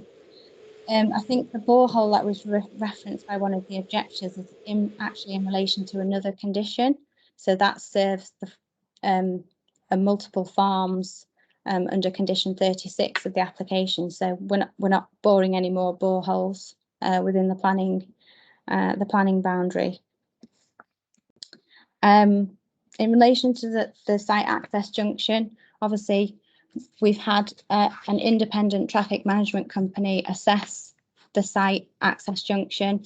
They've assessed, you know, they've done an accident review and they've done everything necessary they need to ensure that public safety and the junction is sufficient for the additional vehicles. And the road has quite a lot of capacity. And that's all detailed in the TMP, and obviously Ayrshire Roads Alliance are happy with that, and that, you know, public safety, you know, it's not an issue. Jim, does that answer your questions? Have you got supplementaries? Yes, thanks, Convener. Just a supplementary. The part about the water, because you're going to have a lot more traffic, a lot more HGVs with this proposed application, there's going to be a lot more water wash. So what's going to happen to the dirty water for cleaning the trucks before they go back out on the public road? How's that going to be managed? How's it going to be screened? Where's it going to end up? Sorry? I'm being told it's normally a self-contained screening area where the wheel wash will take place. And obviously it is detailed in the KEMP that the wheel wash will be at the site entrance, and it will obviously all be contained. And further details of the wheel washing facilities will be provided in the construction method statement as set out in the supplemental condition. Okay, no, thanks. That'll be really interesting to see with 137 trucks in one day getting washed, all one after the other. Be interested to see that. But the other part. Sorry, it's 106. Sorry, 106. I stand corrected. Thank you. 106. I couldn't hear you the first time. Thank you. The part about the rock, I just don't understand that. Why in the original application did you stipulate it was going to be borrow pits and then change it? So, as a developer, we usually use borrow pits to win stone on site and use that to construct the wind farm. Obviously, we were granted planning permission for this back in 2014, and we've been working hard to discharge all of the conditions. And just it's quicker, it's an easier process to import the stone. You know, we're keen to get the wind farm operational. There's a climate emergency going on. There's a need for renewable energy, and you know, it will be a benefit. The quicker the wind farm is built and producing clean green energy, the better. Obviously, it has less environmental impact. We don't have to disturb as much peat as we would do with opening the borrow pits. So, you know, there's less carbon going into the atmosphere from that.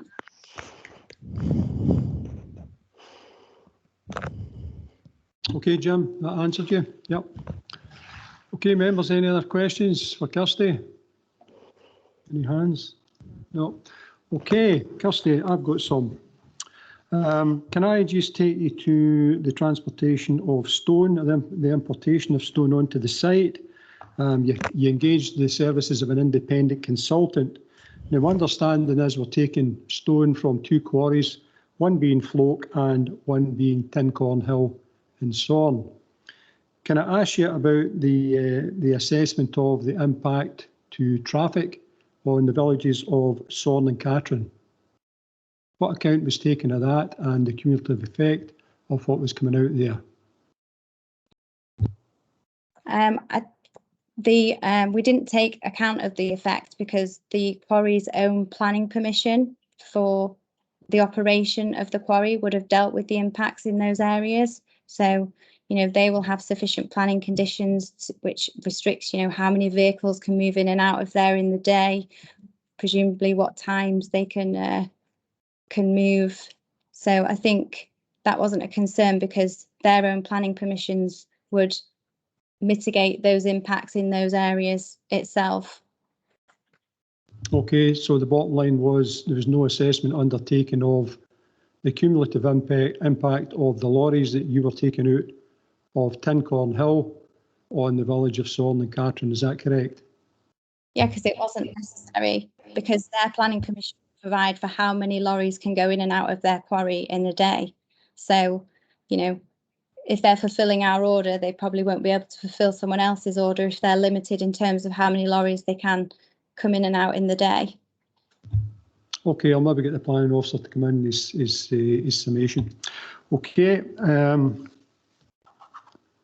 can I just take you now, and the private water supplies have been mentioned, can I take you to paragraph 60? And paragraph 60, just halfway down that paragraph, it's highlighting continuous risks include conventional and pile driving turbine foundations over fracture faults likely to provide groundwater flows to dependent private water supply boreholes, and this is described not only in SEPA's hydrological report of 2012, but the approved 2016 PWS risk assessment and by an independently commissioned British Geological Survey report of 2017. Now, the fact you're going to be piling, you're going to be causing vibrations in the strata. Can you give an absolute guarantee there's not going to be any impact, adversarial impact on private water supplies? No, but this was all previously being assessed. As I say, we're not suggesting any change to construction method other than where we get the stone from. The construction methods are exactly the same in terms of constructing the wind farm. I think I understand what you're saying, but piling has not yet commenced, has it? No, it's not yet commenced. But, you know, that's why the private water supply risk assessment is in place. It's been approved under condition 36, and there are supplemental conditions that we have to comply with in order to protect the private water supply, and we obviously will comply with that. You know, there are other things in place to protect the private water supply. Okay, thanks very much. Can I now take you to paragraph 26 of the report?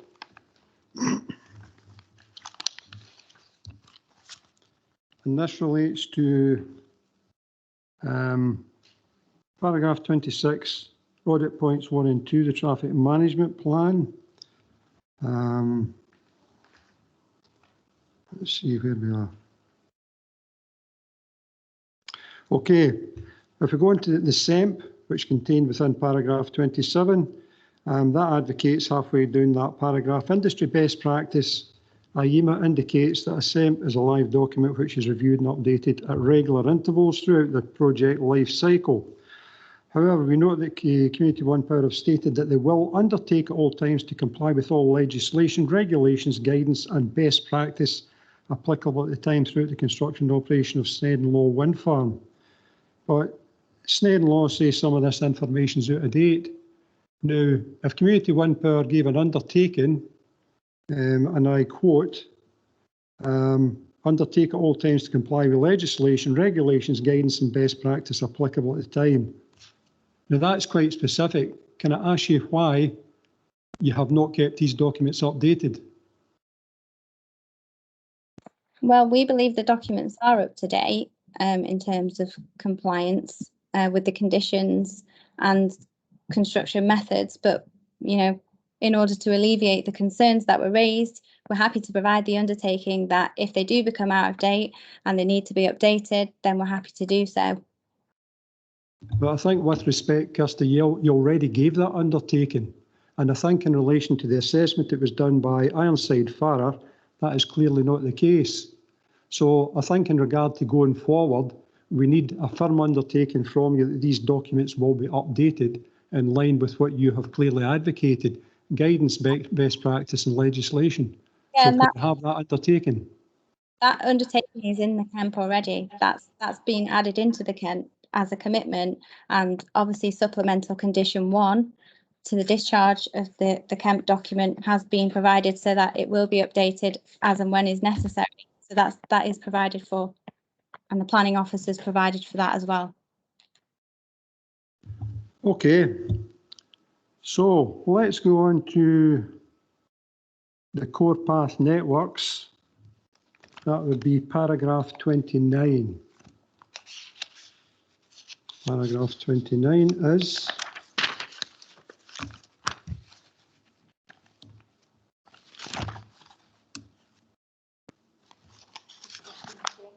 page 15, right.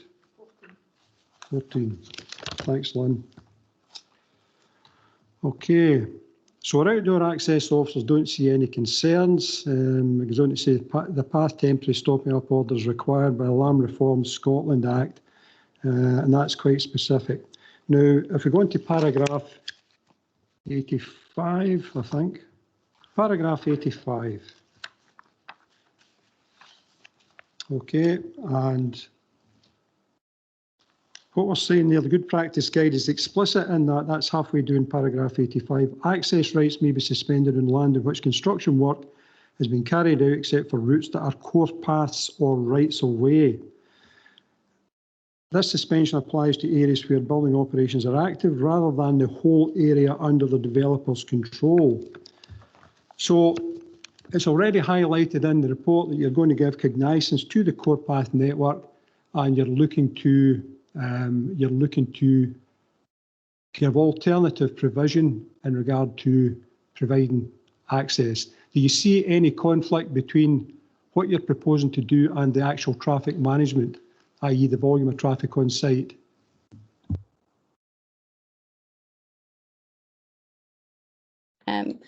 No, we don't see any impact. Obviously, we've provided for the core path to be diverted.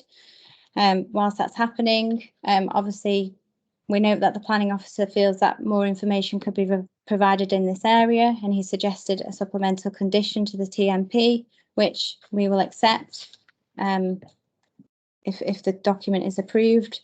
But yeah, as I say, we did work with the council's access officer in preparing the access management statement, which, you know, they're happy with it and they don't have any concerns and thinks that it does deal with potential conflicts well.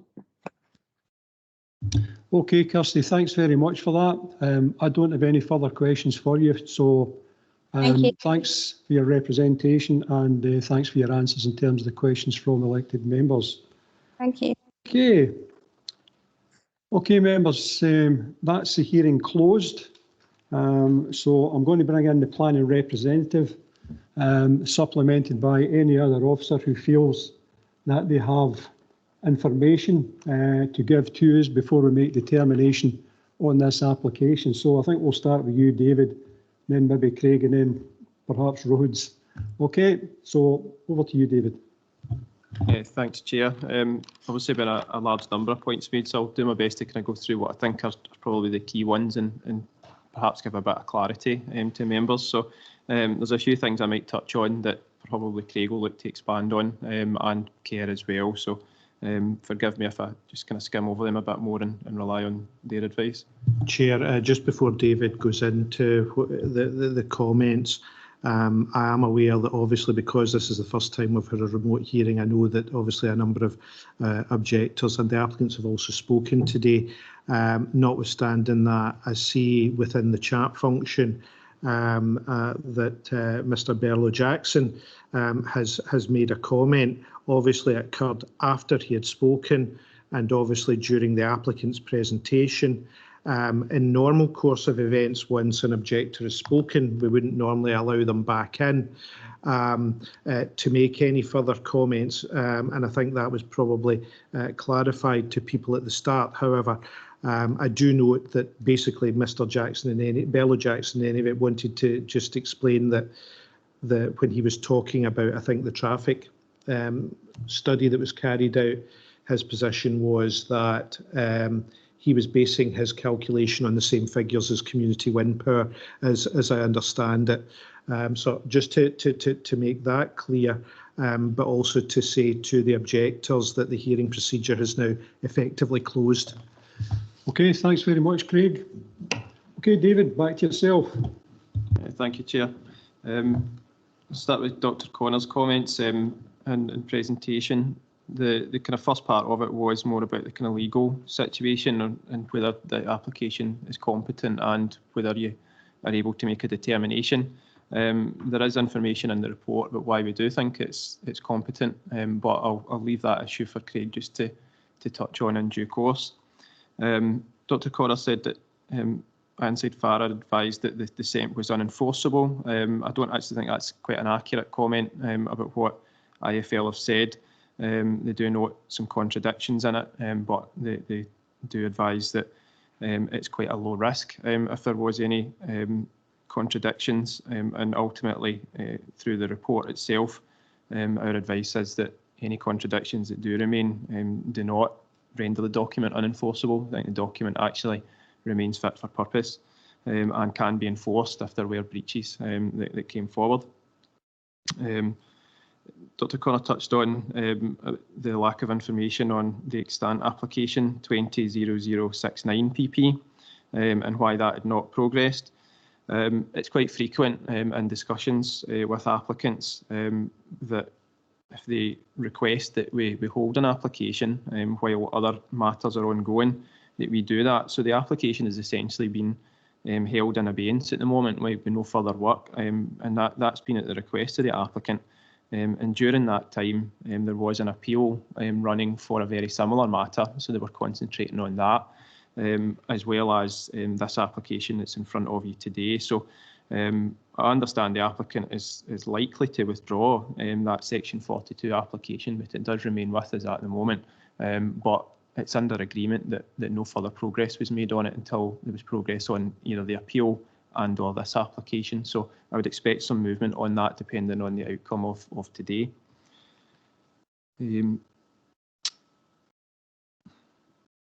Dr. Conrad said that this is the same SEMP as came before Planning Committee previously under the Section 42.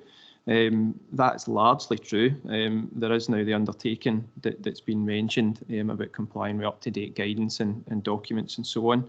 The reasons why we think that this current submission are acceptable are detailed at paragraph 147 in the report. So that's already set out for members about why we think that this is actually okay through this process, albeit there was some differences under the Section 42. I'll go on now to the carbon calculation, which has been a theme that's been kind of running through. We don't have specific updated carbon calculation figures. The original application assessed the carbon balance of the development, which came out very strongly in favour of the development. So we're talking about a development here that's got a 25-year consent to generate renewable electricity. So the carbon balance is normally very positive for wind farms. The changes that result from this application, there obviously will be a degree of further traffic movements associated with the application. Many of the traffic movements would remain the same as previously for other elements, so it's just the stone. And partial offset of that, at least, by not opening the borrow pits, not disturbing the peat and so on, that will go in favour of development. So the position in respect to carbon calculation is that there's not been any new update or exact figure appended to this. However, from the assessment of all the previous information that we have on the carbon balance, plus taking account of what's changing, we're quite content that this development remains over its lifetime more on the favourable side quite comfortably. Wind farm developments ordinarily pay back their carbon generation within a couple of years, but we don't have a specific updated figure on that.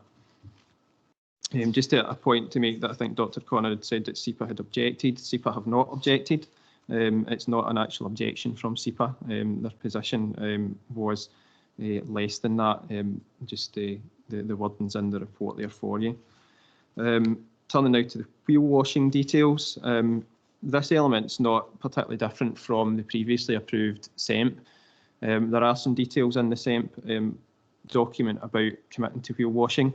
The previous version of the SEMP was approved by the reporter on that basis and subject to the supplementary condition that we've sought to make sure it goes back on against this document to ensure that the wheel washing does get picked up with a more detailed construction method statement. So we think that that element is covered. There will be a bit more detail to come, but that is no different from the previous approved version of the SEMP. If you bear with me, just check the notes here. Yeah, turning just to some detail on the Hersham Road. One thing just to note is that the development has planning permission to utilise part of the Hersham Road. That has always been the case. That is in the documents that were originally submitted to the council and were assessed back under the original applications. So the impact in that area has always been known and did form part of the assessment under the original planning permission. Subsequent to that, there's been other conditions that have been discharged with regards to working near to water courses and different things, as well as the previous traffic management plan. This traffic management plan that's in front of us brings a lot more detail to the Hersham Road than what we had before. That in itself is welcomed by officers. It was something that probably was a little scant on detail in the previous TMP. So that matter has now been fully assessed, as the applicant touched on in their own summary. There is a significant effect identified there. However, as a result of this application, that hasn't changed from what was previously assessed. Whether it's borrow pits or whether it's imported stone, there would still be the same number of vehicle movements on the Hersham Road and at Craigends Bridge, whether it's imported stone or whether it's from a borrow pit. That comes from the original consent itself. So it's just a point that should be noted. There was some discussion about an unlawful start on the site. This might be something that Craig touches on, but the the history of this is set out in the report in the background section about why there's been some works done on site and the status of those works. Those works were essentially done with the approval of the court under an enforcement notice and challenge. So although they've been done, and we do think that it's not an actual formal start in terms of the planning authority's view, that's relevant, and that was done with their full knowledge and the court's knowledge at the time for a particular purpose. Obviously, a few comments about access. I'll allow Claire just to address that, but the access has been approved through a previous discharge of a planning condition. It was assessed at that time by the Roads Department, and that it was adequate in terms of its detail and its sightlines. That assessment's obviously been brought up to date through this application with the additional vehicle movements, but the access itself does have an existing consent, and the information that we have from the applicant's submission and assessment, as well as our assessment, is that junction remains fit for purpose for the additional vehicle movements, which would be the element that comes from these particular proposals. And Dr. Conlon touched on, I think, the Reading Farm access being cut. That's not a new matter.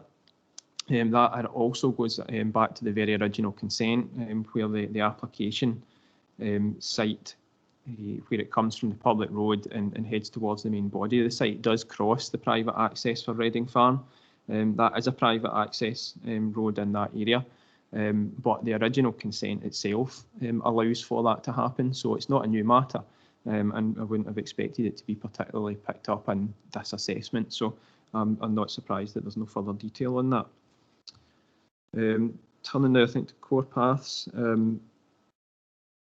We agree that there's no detail on the exact crossing of the Hersham Water. In principle, I think it's worthy of noting that we support the provision of the access management plan. The applicant again touched on in their assessment that this is not required through the planning consent. This was never a document that was required by the planning authority or anyone else, so there is no control over it up until this submission. So in principle, we welcome that the applicant is engaged on the matter and taking it into account. We think for the vast majority of the core path work and the principles that it sets out are acceptable, and we place quite a bit of weight on our access management, our access officers in the council, given that document and approval. Where I think there is a degree of uncertainty is the pinch point at the Craigends Bridge, where there is obviously going to be construction traffic and potentially road traffic and pedestrians all in a similar location. So the applicant has brought forward principles of how they would control that, one of which is the option to look to divert the core path. Now, whilst that I think is welcome in terms of trying to deconflict construction traffic, it should be noted that there's still regulatory requirements and legislative requirements on the applicant to put things in place properly, if that is the option that they do decide to pursue. And that was some of the detail that was set out in objections about that.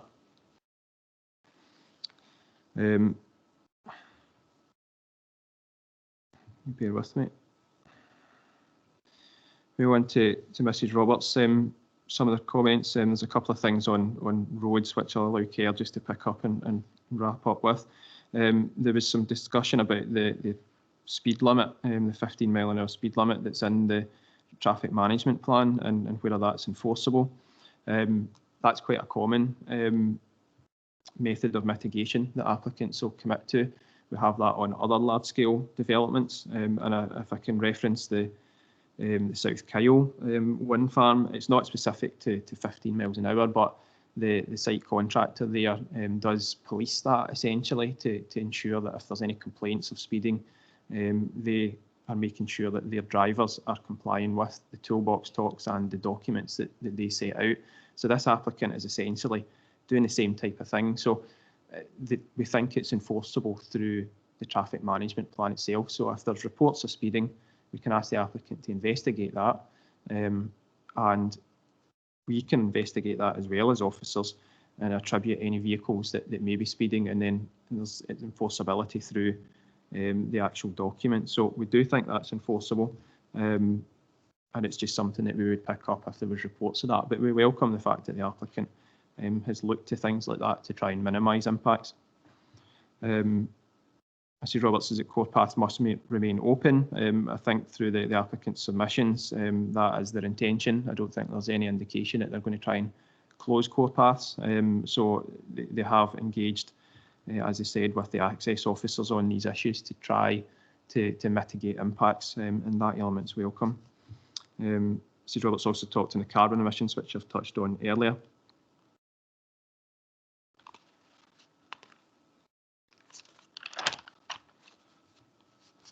On to Mr Bello-Jackson, some similar comments to what I've already picked up on, asking also about the environmental disbenefits and the economic benefits of borrow pits as opposed to importing stone. I would highlight in the report that we talk about Scottish planning policy, that the starting point for these type of developments is the importation of stone and borrow pits should only normally be justified if there's a significant environmental or economic benefit to open on-site borrow pits. So in this instance, we actually have existing consents in place for borrow pits, but importing stone is reasonable, and there's no evidence that we've seen about any significant environmental or economic disbenefits from bringing the stone in. There will be swings and roundabouts in terms of some of the economic benefits. Obviously, if they don't open borrow pits, there'll not be workers in the borrow pits doing that work. However, there will be work for local quarries and HGVs and so on, and bringing the stone to the site. So in that respect, we don't see any significant change or anything that would prevent that. Many of the comments made by the applicant we would generally think are reasonable and accurate. I'm not going to go through all of that detail. It largely reflects, I think, what's already in our report. Just on some of the questions that were perhaps asked by councillors and some of the answers that came from that. We've also touched on the carbon balance and the wheel wash itself, as I mentioned before, that previously was accepted by the reporter, subject to the supplementary conditions that were attached and that we're looking to bring forward again. So we think that there's no significant change in that respect in the document. That reflects the approach that was acceptable to the reporter.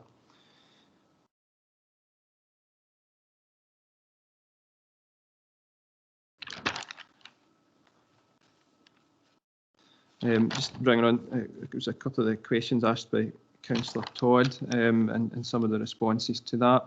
The applicants obviously asked why they're no longer bringing forward borrow pits. I would just advise the borrow pits do remain part of the consent, and the applicant is entitled to look to bring the stone in. We think that they've done that through the relevant processes in this one, which has been assessed through the environmental information and so on. So I think that the applicant reasonable response there.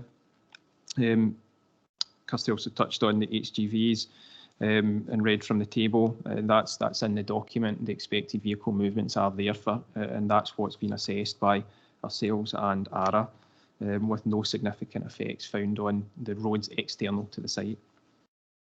Just in relation to private water supplies, this application has a degree of crossover with private water supplies, but it's relatively minimal.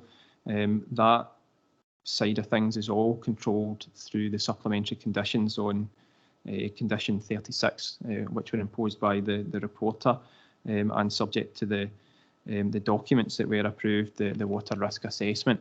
Where there is crossover, the reporter recognised that when discharging the previous version of the SEMP, and we've sought to reapply them. And I think, if I recall, Dr. Connor was making the point that that was a critical matter to protect private water supplies. Those conditions have been put forward again to ensure that that consistency remains. So I think that that point has been covered. Just to pick up yourself, Chair, on it was questions about the villages near the quarries in Tinkham Hill. The applicant is correct in that assessment. They haven't assessed that matter, which we think is reasonable, because it's the quarry consents themselves that control the impacts on the local road network. So any breaches of that would be for the quarry operator to rectify, and it's all in their control anyway. It's their planning consent. So there's nothing missing from this, and I don't know, Claire may add more to that, but we would look to enforce anything through the quarry conditions if that was necessary. On the point of piling, I think the applicant's response was largely correct there. This document doesn't introduce anything new in terms of construction techniques or how things are going to be done on the site. It's solely about where the stone is coming from, whether it's a borrow pit or whether it's brought to the site from another quarry. So piling has been assessed as part of the work on condition 36, and it's been fully taken into account by ourselves and the reporter and so on when we've been dealing with those issues. So it's not a new matter and not particularly relevant to the outcome of this application, I would advise. In terms of the SEMP and being kept up to date, the applicant has provided an undertaking on the SEMP, which that's the kind of only real change from the last version that came before us under the section 42, but they have now incorporated that into the document.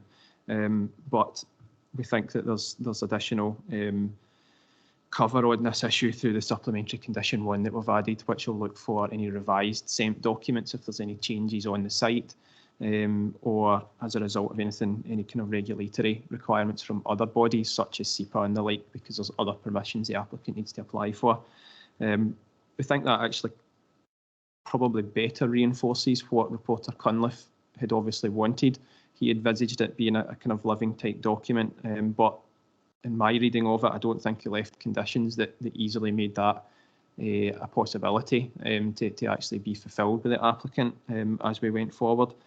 So the introduction of the revised supplementary condition 1, I think actually brings in quite a bit more flexibility and allows for the SEMP to be changed as a result of any assessments or further work or anything that the applicant's doing on site from all their surveys and so on. So there's now scope to actually allow for these things to be picked up. And the kind of final point I think was on core paths, which I think I've already touched on, and the kind of conflict on that. So I'm happy to pass back to yourself, Chair, or to any of the other officers. Thanks very much for that, David. Craig, yourself. Thank you, Chair.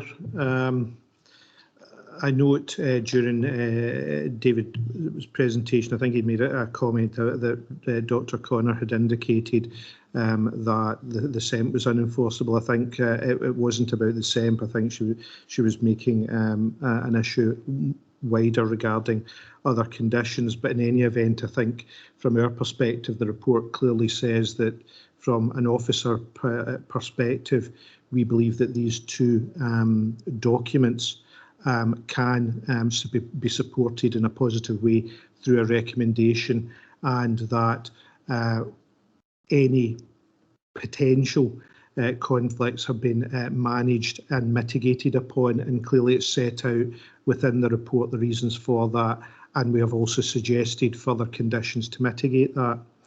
Having set that out, members, what I would say to you is this is an application where the applicants are clearly seeking to have two documents approved.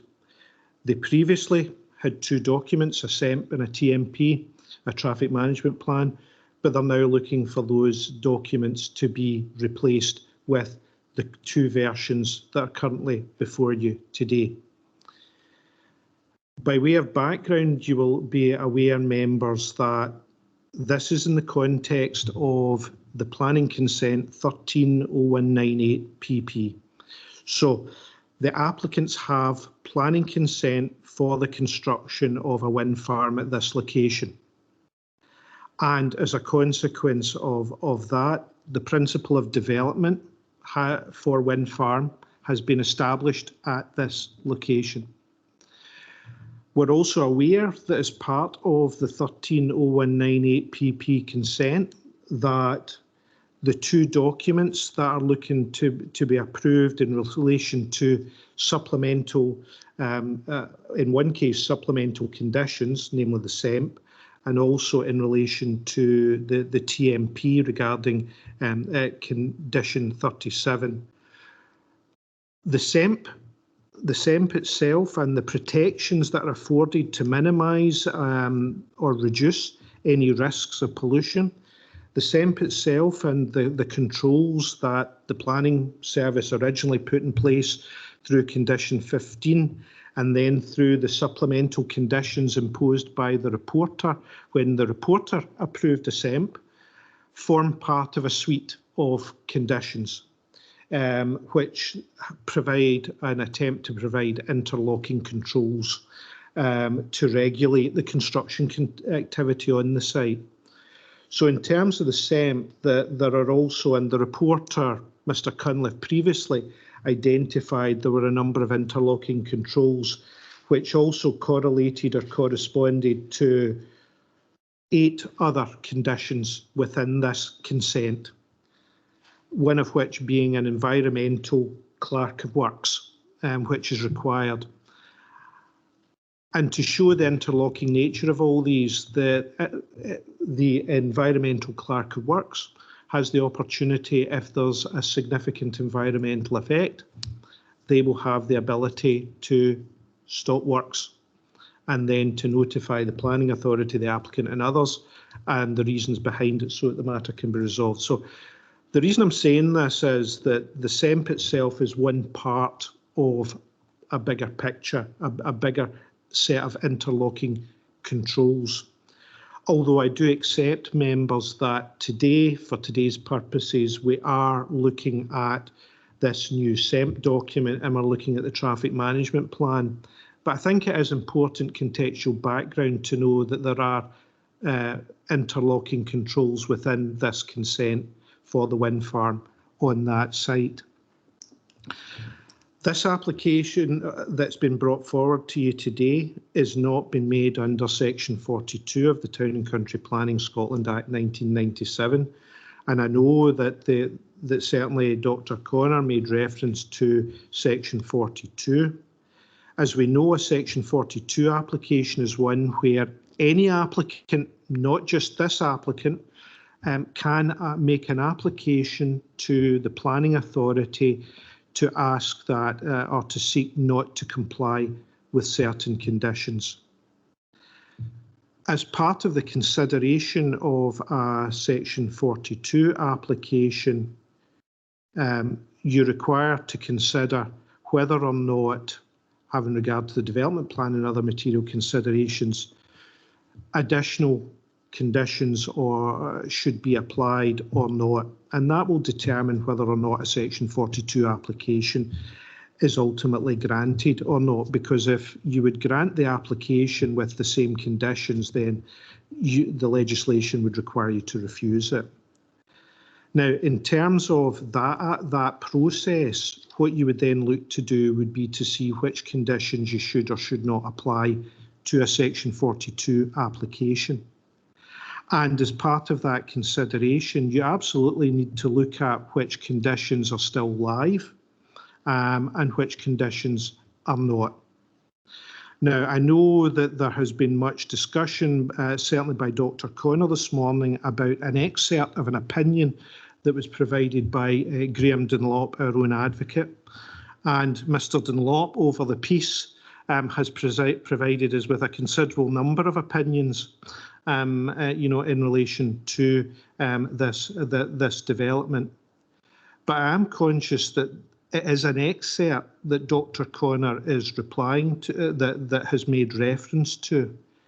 And actually, members, the excerpt relates to a particular point in time where the Section 42 applications, or certainly one of them, that the applicants made last year, made specific reference to a number of conditions that they did not wish to comply with. Now, one of those conditions was Condition 36. That was the original condition of the 130198 consent that related to private water supplies. That condition had been discharged by a reporter in 2017, subject to 4 supplemental conditions. So the point that Mr Dunlop was making at the time was that if the applicants, through a Section 42 application, were seeking to not comply with that condition had been discharged. So in actual fact, what Mr Dunlop was saying, that the correct description, which would be compliant in a Section 42 application, would be actually to have referred to the 4 supplemental conditions rather than condition 36. Now that is relevant because it's only effectively the live conditions that you would take into account. But that is peculiar and particular to a section. That opinion was given particularly and peculiar to a Section 42 application at that time. It has no bearing to the current application before you. This application is not a Section 42 application, so therefore the advice that was given at the time and of which Dr Connor is relying on is irrelevant to a proper consideration of this application before you. This is not a Section 42 application, and accordingly my advice to you is that it was given at a particular point in time in relation to a particular application, not this one. Interestingly, members, and as an aside, Mr Dunlop did indicate to us in January of this year that an application under the Environmental Impact Assessment Regulations could be taken forward by the applicants, and that he considered that to be legally competent for them to do so, either where a condition the conditions had been part discharged or continued to impose ongoing obligations, or where schemes or plans had been approved, but there was a continuing obligation on them. So it's perfectly competent for the applicants to have proceeded to make the application that they have that is now before you this morning. And that's why we have dealt with it under the Environmental Impact Assessment Regulations. Principally, that has provided the benefit of engaging with the public as well on the documents and allowing them the opportunity to respond, so that that by itself can also inform the planning officer's assessment of the application, which is now before you within that report. So as far as we are concerned, we have complied with the requirements of the Environmental Impact Assessment Regulations in doing so. Dr Connor, in her submission, was suggesting that it was not competent for you to consider these 2 documents because the conditions themselves had been discharged. However, members, as you will see, if we look at the report itself, and for example, we look at paragraph 17 of the report on page 8, you will see that in relation to condition 37, the planning officer has referred to the fact that the traffic management plan shall be implemented by the operator unless otherwise agreed in writing by the planning authority. Now, it's our position, and also the advice that we received from council, that that provides that ongoing obligation that allows us to have regard and to consider any revised and updated document that may come forward, because it imposes an ongoing obligation and also allows, unless otherwise agreed in writing by the planning authority. So again, the advice that we have received is that, having treated it under the Environmental Impact Assessment Regulations, that given the nature of that particular condition in relation to the TMP, it is perfectly competent for us to consider the revised traffic management plan that is now before you. In relation to the SEMP, you'll see that paragraph 17 also deals with the position there and our ability to consider competently this revised SEMP that is before us. Again, because even though the SEMP itself was approved by the reporter previously, the fact of the matter is that it required amendments, which clearly have now been made, and that there's further detail on it, given it should be a living document, as noted by the guidance that David Wilson complied with. then for the reasons set out again in paragraph 17, and having considered what our own advocate has said previously, we do consider it is still legally competent for you to continue to deal with this application in the manner set out. Having set out that kind of position, clearly, members, in terms of the environmental impact assessment regulations, we need to come to a conclusion on the likely environmental effects.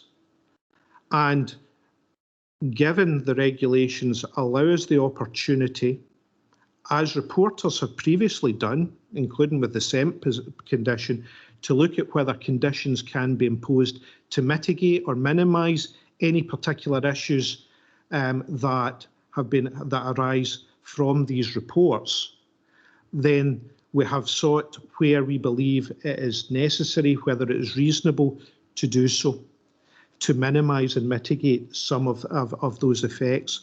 And those proposed conditions are clearly set out at the back of the committee report before you. And it is noted that Dr. Connor in her submissions also indicated that those conditions would be required in the event members were minded to approve the application. So, having set that out, clearly it is our position, it's competent for you to deal with it before you. There are clearly also a number of conditions proposed to mitigate any matters that you consider may give rise to environmental impacts. And as a consequence of that, the report is fully set out in relation to those matters. And having said that, I would also reaffirm what David Wilson has said in relation to private water supplies. That is separate supplemental conditions, and that matter is still ongoing and will be determined in accordance with and having regard to the supplemental conditions that were imposed. There are some consequential crossovers, but they're dealt with and picked up within the SEMP and also within the proposed conditions that are before you in an attempt to mitigate matters. Thereafter, what I would say to you is, and would also, I think, reinforce what David has said, because the principle of development has been established here, because of the fact that there are a number of conditions on this consent as well, that essentially what we are solely focused on here, as David, I think, has alluded to, and also the applicants, is what is the effect of increased traffic movements? That's what we're here to deal with, and the fact they are no longer using the borrow pits. And David has clearly said, and Kerr may also come in this, is that at this particular location in the Hershore-Muir Road, as if I picked David up correctly, he's clearly advising members that the traffic movements you would expect are essentially the same as they would have been if the borrow pits had been used. So, and that it informs some of the thinking, some of the reasoning here.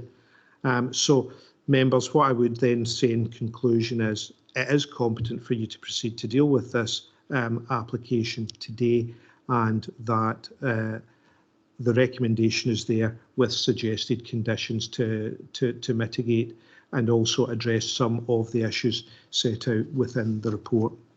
I'm happy to answer any questions that any members may have. Okay, thanks very much for that, Craig. Kerr Chalmers, you want to come in at this point and answer some of the concerns in terms of roads? Thank you, Chair. Chair, just before I start, I've had some connection problems this morning and I've lost my connection twice. So I have switched off my incoming video and my own camera. So I hope that's okay, Chair, that you don't see me, but I hope you can hear me okay. Just to give a bit more background on the traffic numbers, there's reference made to Table 9, which is the construction traffic profile within the traffic management plan that's been submitted. And that's a table that seeks to provide information over the 16-month construction period that it demonstrates the build-up of traffic, both light goods vehicles and HGV vehicles, on a monthly basis. So the profile is built up by taking account of all the likely trip purposes. So that's movements for site establishment, general site deliveries, imported stone, reinforced steel, ready-mix concrete, cable deliveries, geotextiles, substation deliveries, cranes, forestry extraction, and the abnormal load turbine component parts deliveries, and the escort vehicles for that, as well as staff. So that is all sort of the construction programme is input there, and the outcome of that is it's anticipated that there will be a total of just over 16,000 HGV movements over the 16-month construction period. And when I talk about HGV movements, that's two-way movements, so like 8,000 HGV movements in and 8,000 HGV movements out. And just to put the import of stone into context now, that is predicted to be 11,440 HGV movements, which now represents 70% of all HGV movements to and from the wind farm. As was mentioned earlier, the peak impact is during months 5 and 6 of the 16-month programme, and that's because we have an overlap there. The imported stone will be between months 1 and 6, and we also have the ready-mix concrete deliveries between months 5 and 8. So that overlap there during months 5 and 6 is when we get the much larger HGV movements at the site access of 106 estimated HGV movements per day. The imported stone element of that roughly equates to 4 HGV movements in and 4 out during each hour of the day. So that's the kind of the context in terms of the traffic numbers. Picking up on some of the points that have been raised during the hearing, I think it's safe to say that the main issue raised has been road safety, and particularly around the site access. Now, I think there may be some confusion in terms of the site access. This has been previously approved by ourselves in a previous application. If you're passing by the site, you can see the ground scrape that is taking place for the new access to the site, and that gives the impression that the actual site access is actually further north than it actually is. The actual midpoint of the site access is actually a few metres further south and is actually on the crest of the hill. And the analysis shows that the full 215-metre required sightline visibility display can be achieved. Now, there was reference made to the potential for a right turn ghost island at the junction.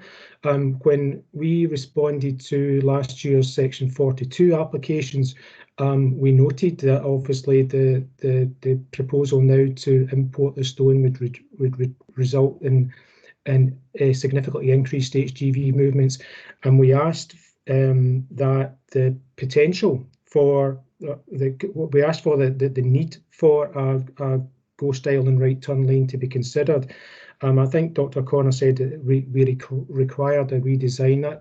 That's not quite accurate. We asked, in light of the additional HGV movements, that the approved design be reviewed and that consideration be given to a right turn ghost island lane. Now, the updated TMP has addressed that and has assessed the approved design, existing design, in accordance with the design manual for roads and bridges. in terms of the form of junction access required, and that does demonstrate that the simple priority junction is appropriate for the anticipated future movements both on the A719 itself and coming in and out of the site. So we accept that. We believe that the junction as currently approved is acceptable and is appropriate. In our consultation response, we also asked that a road safety audit be undertaken, both at the design stage and also on opening post-construction. I can advise members that the applicant has actually already commissioned the independent road safety audit, and I have a copy of the report. And I'll just read a couple of comments from it, and which it states that no local alignment road safety problems have been identified. And it also states that no general road safety problems have been identified. So the independent road safety audit was based on a review of the design drawings plus a site visit to review the location.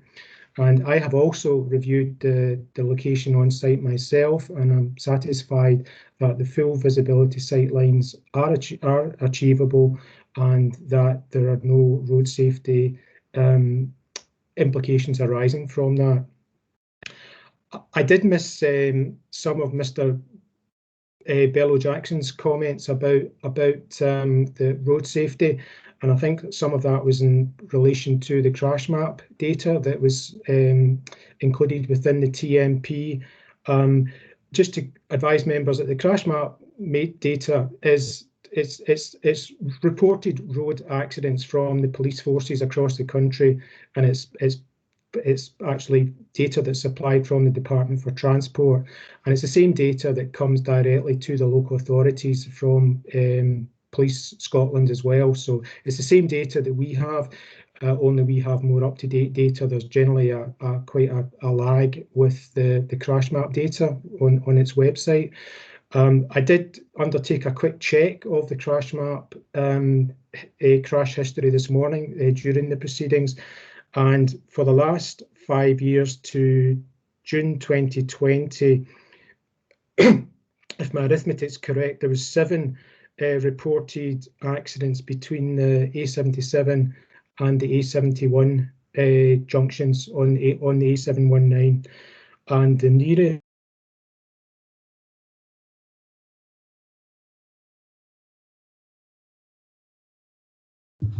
Kerr, still there?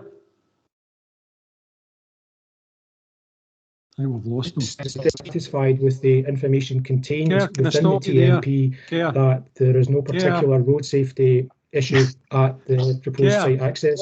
Yes, Chair. Kerr, can you go back 2 or 3 paragraphs, please, because there was a gap in the transmission. We never heard the thing. You just dropped out. Oh, I'm sorry, Chair. Where did I get to?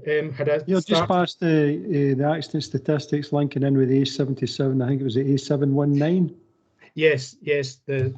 So the crash map data that I checked this morning, there were 7 recorded accidents between the A719 junction with the A77 and its junction with the A71 at Galston. And the closest of those to the site access was 600 metres south of the site access, and that was an accident in June 2016. So I was just, in conclusion, in terms of that, we were satisfied with the crash map analysis presented in the TMP, that it is a fair reflection of the crash history on the route. I would also say that we undertake our own road safety analysis. We do a review of accidents on our road network every year based on the reported police accidents, and that this hasn't flagged up any particular locations on the A719 over the last 2 or 3 years, so that we have done that analysis. So we are quite satisfied that the approved access drawings and layout are suitable and are safe. Chair, there was a comment made about just checking my notes, Chair, about a banksman at the junction. Just to confirm that we would not accept any access arrangement that depended on a banksperson to get traffic in and out of a site onto a major road like the A719. I think it's maybe a misrepresentation to say that a banksperson is required. I think it's an additional mitigation or control measure that the applicant is going to provide at the access point. That's what I would say in regard to that. The Hearshaw Muir Road, I would actually agree that we still have insufficient detail for that, and that's why we asked for a further condition to be put on any consent that the additional detail is brought forward for our consideration. And Dr. Connor mentioned that there will need to be alterations to the Hearshaw Muir Road either side of the Craigends Bridge, and we will obviously need to see these and approve these prior to any works taking place. And that is also controlled through the Road Scotland Act. No one can undertake works on the public road without first approving consent under Section 56 of the Road Scotland Act. So again, we are quite satisfied that, subject to the additional acceptable information being brought forward and the Road Scotland Act approval process, that can be managed. So we're quite happy with that.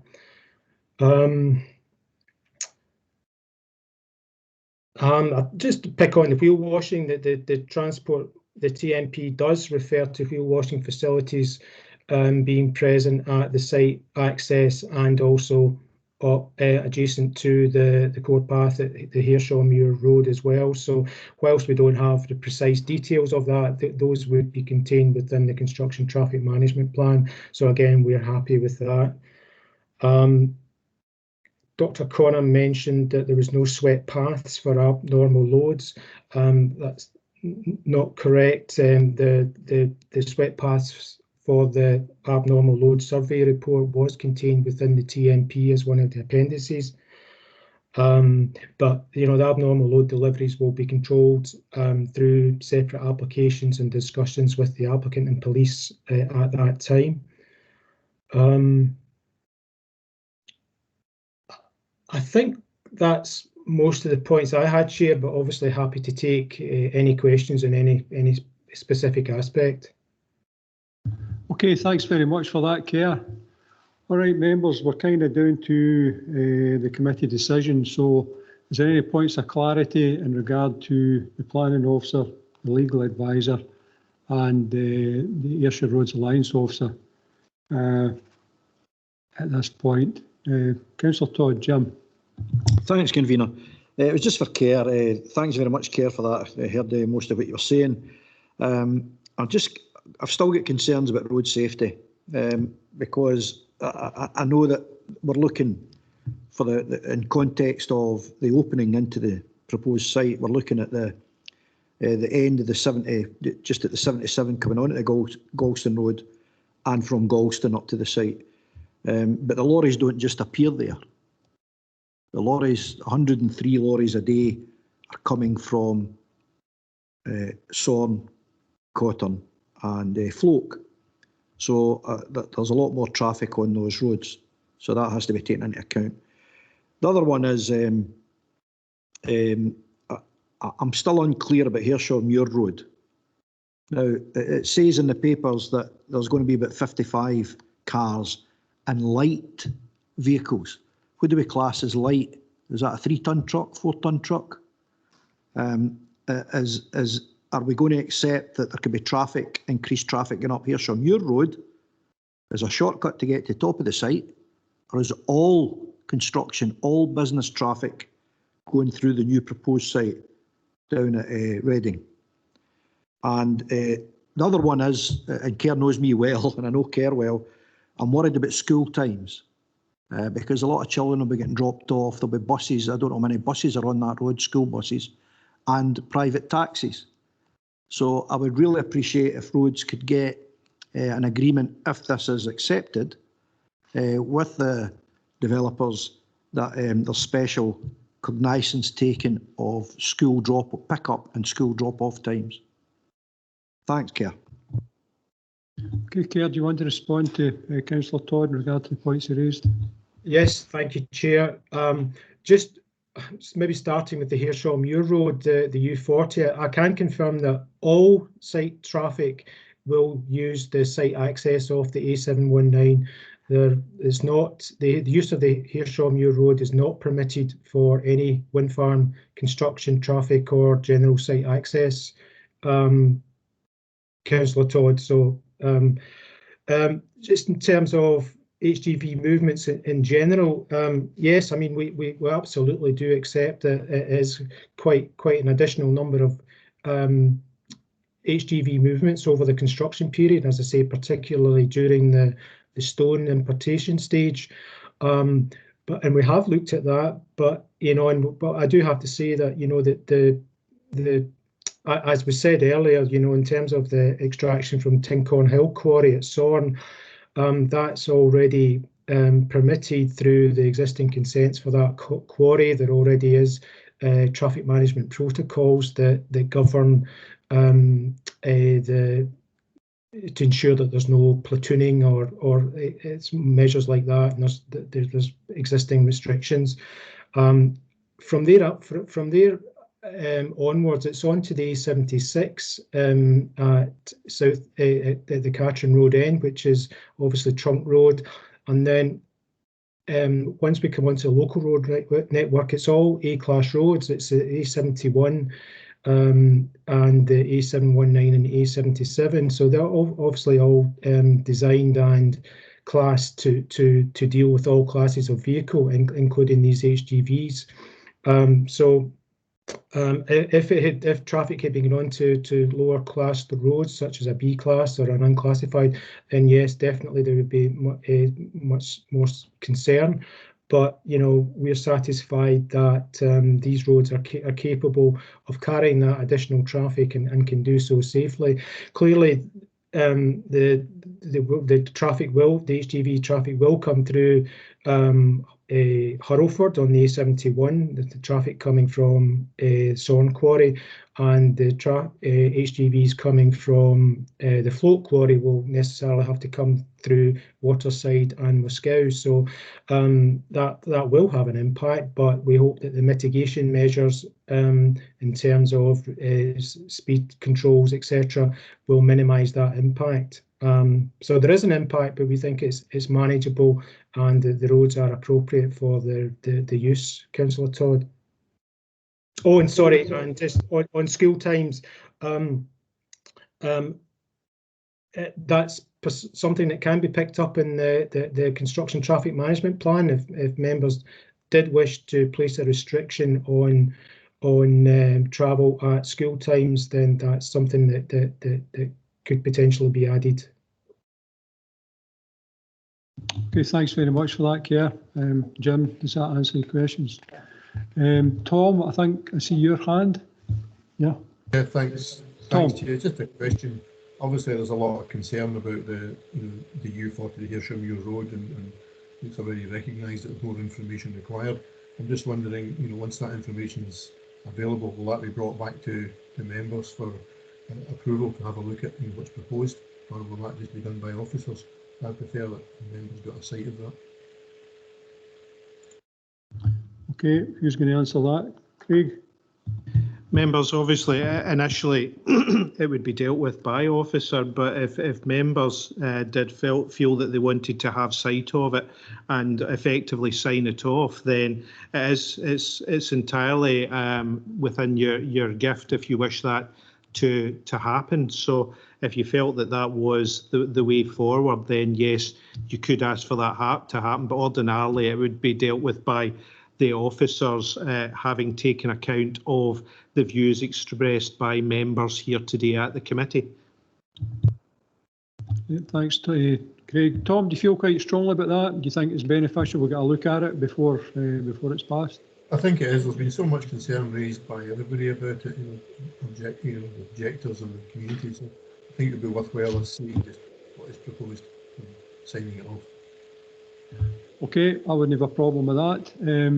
Councillor Neil McGee. Neil?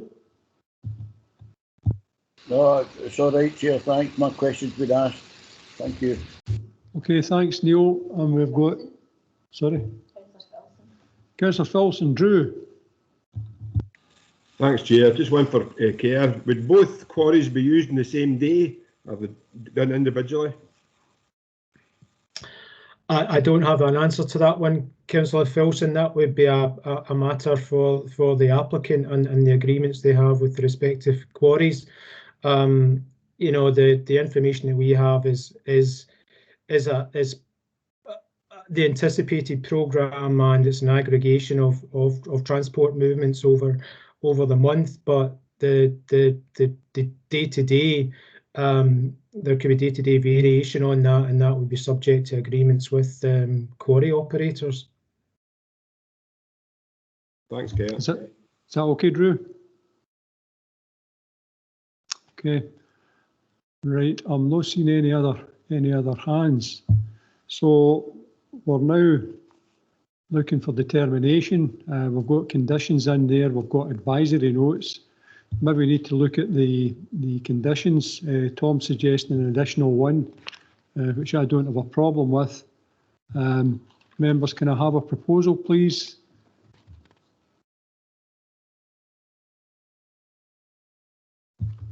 Okay, do you have a proposal in regard to this application?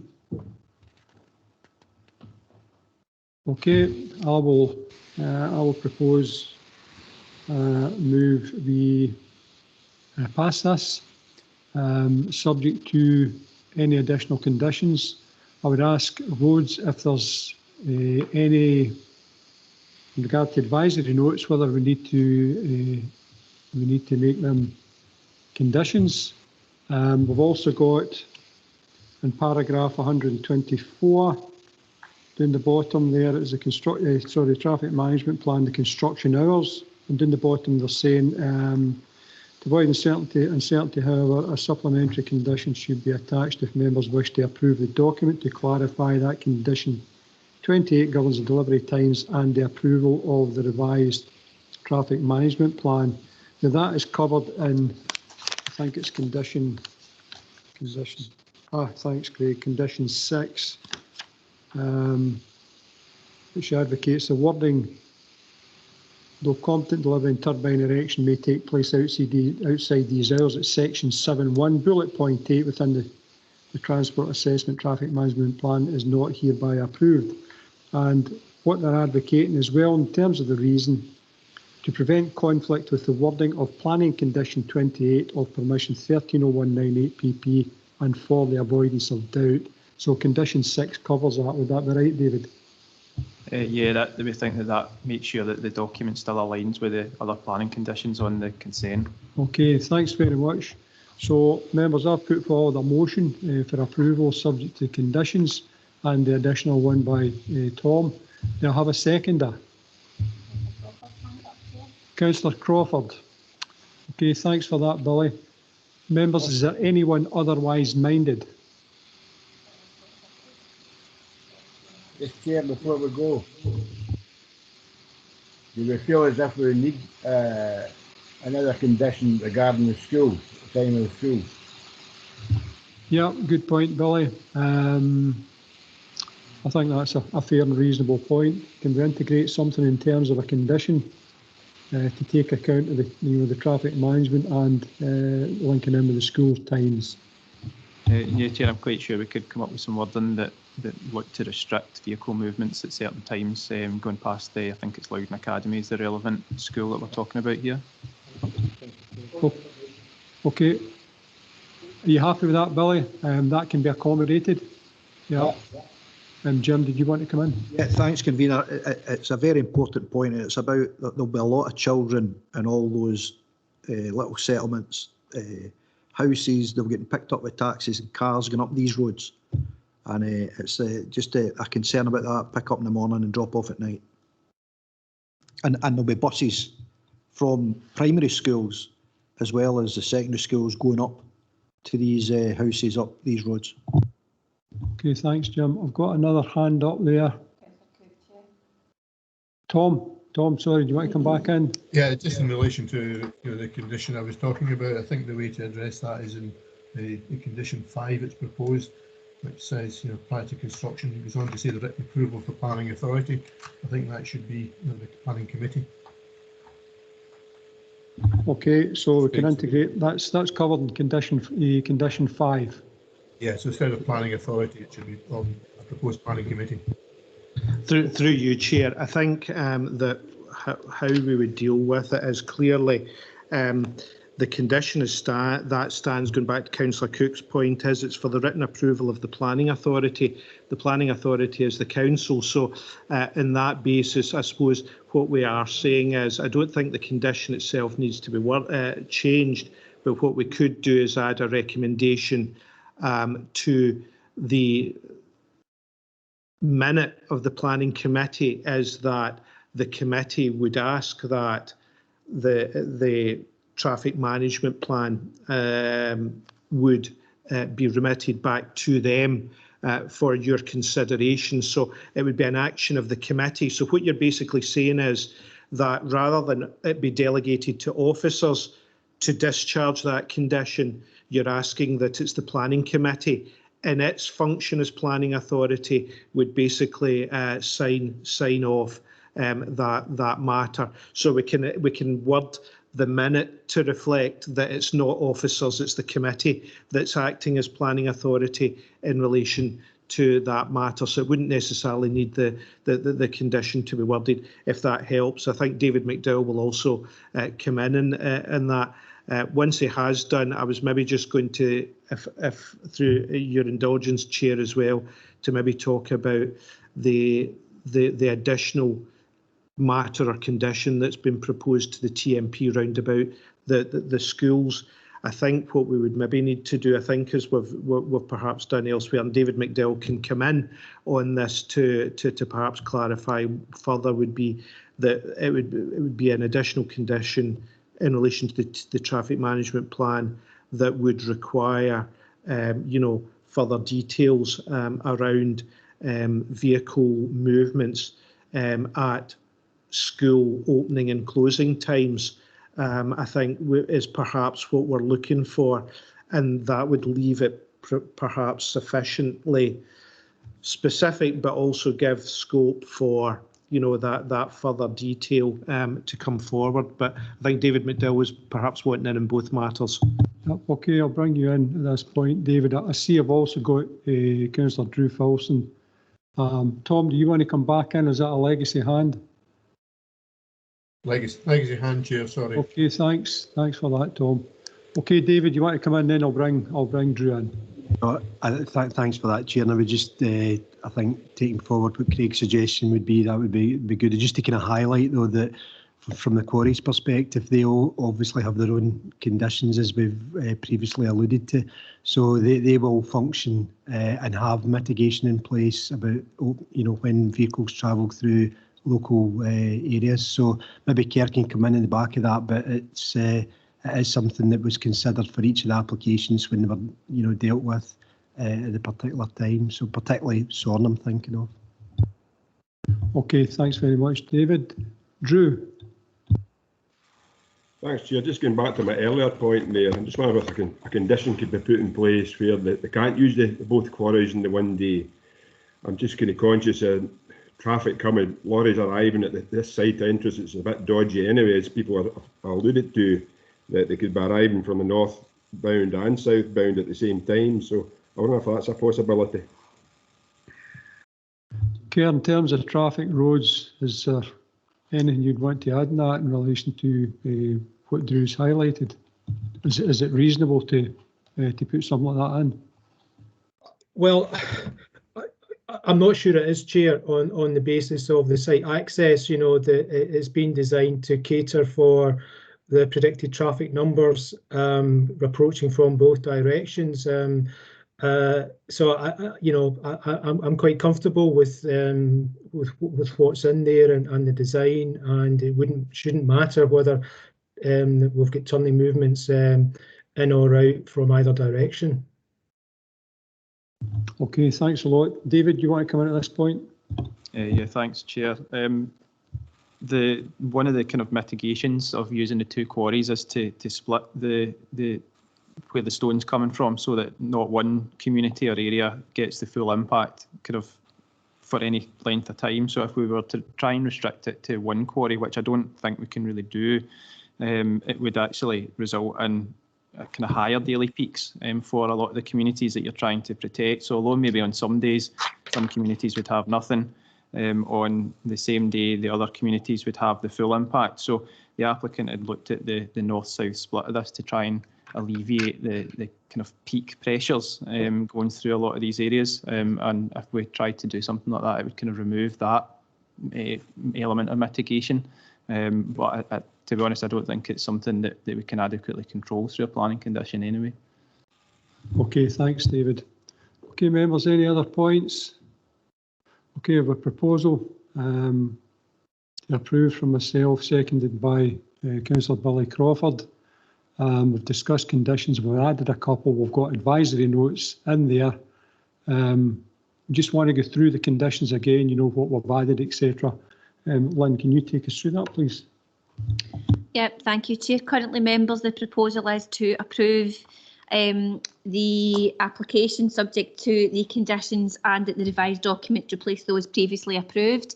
If I am correct, and Craig will correct me if I'm wrong, but the changes are to the traffic management plan and the conditions within the traffic management plan with regards to the school opening times and the limitations around that, as well as the traffic management plan itself coming back to committee for approval, Chair. Okay, thanks very much for that, Lynn. Okay, members, are you content? Okay, I'm seeing plenty of thumbs up. Just one last point. I'm not particularly satisfied with the response in regard to SEPA. I think it's extremely disappointing, and I'm going to undertake to write to the Chief Executive of SEPA asking for an explanation with respect to why we did not get a dedicated input from SEPA in regard to this application. But I will copy in any response I get. But in closing, just a big thank you to all the officers, elected members, the applicant and the objectors. It's had a good hearing. It's nearly 3 hours. I was going to say thanks for everything, all your input. I was going to wish you all the best for the weekend, but I forgot it's only Thursday, so we've got another day to go. So thanks everybody and take care. Chair, just before everyone heads off, it was just to also make clear that in bringing the traffic management plan back to committee, it's not an additional condition that's being attached. It's more the committee is saying they want to exercise the planning function, and that's how it'll be framed in the minute. Thanks everybody, take care. All the best, guys. Have a long weekend.